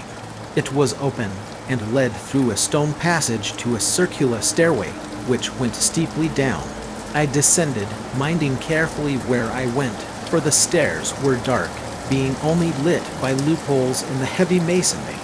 At the bottom there was a dark, tunnel-like passage through which came a deathly, sickly odor, the odor of old earth newly turned. As I went through the passage, the smell grew closer and heavier. At last I pulled open a heavy door which stood ajar, and found myself in an old, ruined chapel, which had evidently been used as a graveyard. The roof was broken, and in 2 places were steps leading to vaults, but the ground had recently been dug over, and the earth placed in great wooden boxes, manifestly those which had been brought by the Slovaks. There was nobody about, and I made search for any further outlet, but there was none. Then I went over every inch of the ground, so as not to lose a chance. I went down even into the vaults, where the dim light struggled, although to do so was a dread to my very soul. Into 2 of these I went, but saw nothing except fragments of old coffins and piles of dust. In the 3rd, however, I made a discovery. There, in one of the great boxes, of which there were 50 in all, on a pile of newly dug earth, lay the Count. He was either dead or asleep, I could not say which, for the eyes were open and stony, but without the glassness of death, and the cheeks had the warmth of life through all their pallor. The lips were as red as ever, but there was no sign of movement, no pulse, no breath, no beating of the heart. I bent over him and tried to find any sign of life, but in vain. He could not have lain there long, for the earthy smell would have passed away in a few hours. By the side of the box was its cover, pierced with holes here and there. I thought he might have the keys on him, but when I went to search I saw the dead eyes, and in them, dead though they were, such a look of hate, though unconscious of me or my presence, that I fled from the place, and leaving the Count's room by the window, crawled again up the castle wall. Regaining my room, I threw myself panting upon the bed and tried to think. 29 June. Today is the date of my last letter, and the Count has taken steps to prove that it was genuine, for again I saw him leave the castle by the same window, and in my clothes. As he went down the wall, lizard fashion, I wished I had a gun or some lethal weapon, that I might destroy him, but I fear that no weapon wrought alone by man's hand would have any effect on him. I dared not wait to see him return, for I feared to see those weird sisters. I came back to the library and read there till I fell asleep. I was awakened by the Count, who looked at me as grimly as a man can look as he said, "Tomorrow, my friend, we must part. You return to your beautiful England, I to some work which may have such an end that we may never meet. Your letter home has been dispatched. Tomorrow I shall not be here, but all shall be ready for your journey. In the morning come the Shkani, who have some labors of their own here, and also come some Slovaks. When they have gone, my carriage shall come for you, and shall bear you to the Bordeaux Pass to meet the diligence from Bukovina to Bistritz. But I am in hopes that I shall see more of you at Castle Dracula." I suspected him and determined to test his sincerity. Sincerity! It seems like a profanation of the word to write it in connection with such a monster, so asked him point blank, "Why may I not go tonight?" "Because, dear sir, my coachman and horses are away on a mission." "But I would walk with pleasure. I want to get away at once." He smiled, such a soft, smooth, diabolical smile that I knew there was some trick behind his smoothness. He said, "And your baggage?" "I do not care about it. I can send for it some other time." The Count stood up and said, with a sweet courtesy which made me rub my eyes, it seemed so real, "You English have a saying which is close to my heart, for its spirit is that which rules our boyar's welcomed coming, speed the parting guest. Come with me, my dear young friend. Not an hour shall you wait in my house against your will, though sad am I at your going, and that you so suddenly desire it. Come." With a stately gravity, he, with a lamp, preceded me down the stairs and along the hall. Suddenly he stopped. "Hark!" Close at hand came the howling of many wolves. It was almost as if the sound sprang up at the rising of his hand, just as the music of a great orchestra seems to leap under the baton of the conductor. After a pause of a moment, he proceeded in his stately way to the door, drew back the ponderous bolts, unhooked the heavy chains, and began to draw it open. To my intense astonishment, I saw that it was unlocked. Suspiciously, I looked all round, but could see no key of any kind. As the door began to open, the howling of the wolves without grew louder and angrier, their red jaws, with champing teeth, and their blunt-clawed feet as they leaped, came in through the opening door. I knew then that to struggle at the moment against the Count was useless. With such allies as these at his command, I could do nothing. But still the door continued slowly to open, and only the Count's body stood in the gap. Suddenly it struck me that this might be the moment and means of my doom. I was to be given to the wolves, and at my own instigation. There was a diabolical wickedness in the idea great enough for the Count, and as a last chance I cried out, "Shut the door! I shall wait till morning!" and covered my face with my hands to hide my tears of bitter disappointment. With one sweep of his powerful arm, the Count threw the door shut, and the great bolts clanged and echoed through the hall as they shot back into their places. In silence we returned to the library, and after a minute or two I went to my own room. The last I saw of Count Dracula was his kissing his hand to me, with a red light of triumph in his eyes, and with a smile that Juders in hell might be proud of. When I was in my room and about to lie down, I thought I heard a whispering at my door. I went to it softly and listened. Unless my ears deceived me, I heard the voice of the Count. "Back, back, to your own place. Your time is not yet come. Wait, have patience. Tonight is mine. Tomorrow night is yours." There was a low, sweet ripple of laughter, and in a rage I threw open the door. and saw without the 3 terrible women licking their lips. As I appeared, they all joined in a horrible laugh and ran away. I came back to my room and threw myself on my knees. It is then so near the end. Tomorrow, tomorrow, Lord, help me and those to whom I am dear. 30 June, morning. These may be the last words I ever write in this diary. I slept till just before the dawn, and when I woke threw myself on my knees, for I determined that if death came he should find me ready. At last I felt that subtle change in the air, and knew that the morning had come.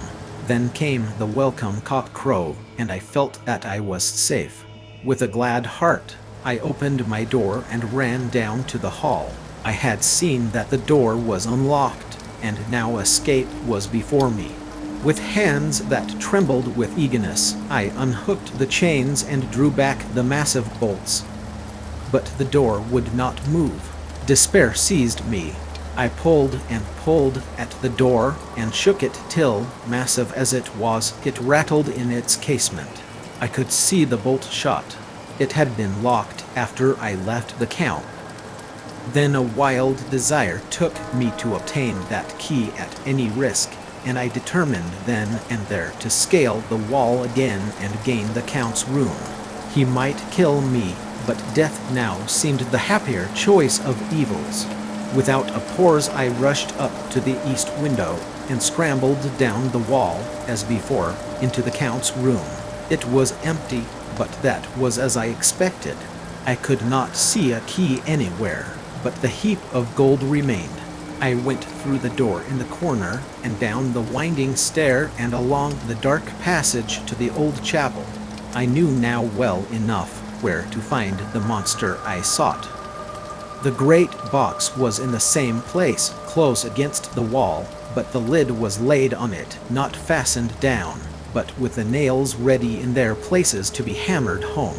I knew I must reach the body for the key, so I raised the lid and laid it back against the wall, and then I saw something which filled my very soul with horror. There lay the Count, but looking as if his youth had been half renewed, for the white hair and moustache were changed to dark iron gray, the cheeks were fuller, and the white skin seemed ruby red underneath. The mouth was redder than ever, for on the lips were gouts of fresh blood, which trickled from the corners of the mouth and ran over the chin and neck. Even the deep burning eyes seemed set amongst swollen flesh, for the lids and pouches underneath were bloated. It seemed as if the whole awful creature were simply gorged with blood. He lay like a filthy leech, exhausted with his repletion. I shuddered as I bent over to touch him, and every sense in me revolted at the contact, but I had to search, for I was lost. The coming night might see my own body a banquet in a similar way to those horrid 3. I felt all over the body, but no sign could I find of the key. Then I stopped and looked at the Count. There was a mocking smile on the bloated face which seemed to drive me mad. This was the being I was helping to transfer to London, where, perhaps, for centuries to come he might, amongst its teeming millions, satiate his lust for blood and create a new and ever-widening circle of semi-demons to batten on the helpless. The very thought drove me mad. A terrible desire came upon me to rid the world of such a monster.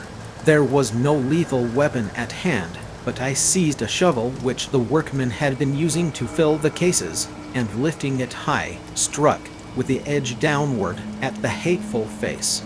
But as I did so the head turned, and the eyes fell full upon me, with all their blaze of basilisk horror.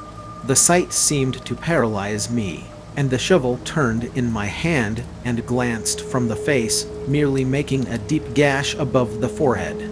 The shovel fell from my hand across the box, and as I pulled it away the flange of the blade caught the edge of the lid, which fell over again, and hid the horrid thing from my sight. The last glimpse I had was of the bloated face, blood-stained and fixed with a grin of malice which would have held its own in the nethermost hell. I thought and thought what should be my next move, but my brain seemed on fire, and I waited with a despairing feeling growing over me.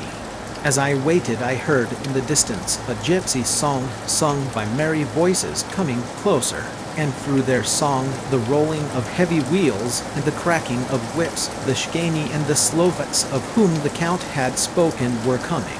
With a last look around and at the box which contained the vile body, I ran from the place and gained the Count's room, determined to rush out at the moment the door should be opened. With strained ears, I listened and heard downstairs the grinding of the key in the great lock and the falling back of the heavy door. There must have been some other means of entry, for someone had a key for one of the locked doors. Then there came the sound of many feet tramping and dying away in some passage which sent up a clanging echo. I turned to run down again towards the vault, where I might find the new entrance, but at the moment there seemed to come a violent puff of wind, and the door to the winding stair blew to with a shock that set the dust from the lintels flying. When I ran to push it open, I found that it was hopelessly fast. I was again a prisoner, and the net of doom was closing round me more closely. As I write, there is in the passage below a sound of many tramping feet and the crash of weights being set down heavily, doubtless the boxes, with their freight of earth. There is a sound of hammering. It is the box being nailed down. Now I can hear the heavy feet tramping again along the hall, with many other idle feet coming behind them. The door is shut, and the chains rattle. There is a grinding of the key in the lock. I can hear the key withdraw, then another door opens and shuts. I hear the creaking of lock and bolt. Hark! In the courtyard and down the rocky way the roll of heavy wheels, the crack of whips, and the chorus of the Shkani as they pass into the distance. I am alone in the castle with those awful women.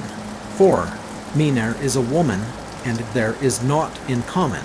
They are devils of the pit. I shall not remain alone with them. I shall try to scale the castle wall farther than I have yet attempted. I shall take some of the gold with me, lest I want it later. I may find a way from this dreadful place. And then away for home. Away to the quickest and nearest train. Away from this cursed spot, from this cursed land, where the devil and his children still walk with earthly feet. At least God's mercy is better than that of these monsters, and the precipice is steep and high. At its foot a man may sleep as a man. Goodbye, all. Minar. Thank you for listening to part 1 of Dracula by Bram Stoker. We hope you enjoyed this chapter of the journey into one of the greatest gothic horror stories ever written. If you enjoyed this audiobook, please like this video, leave a comment, share it with others, and subscribe to VOXY Chapters for more classic audiobooks and timeless stories. Your support helps the channel grow and allows us to bring you more great books. Thank you for being here, and we'll see you in part 2, where the story of Dracula continues. Until then, take care, and happy listening.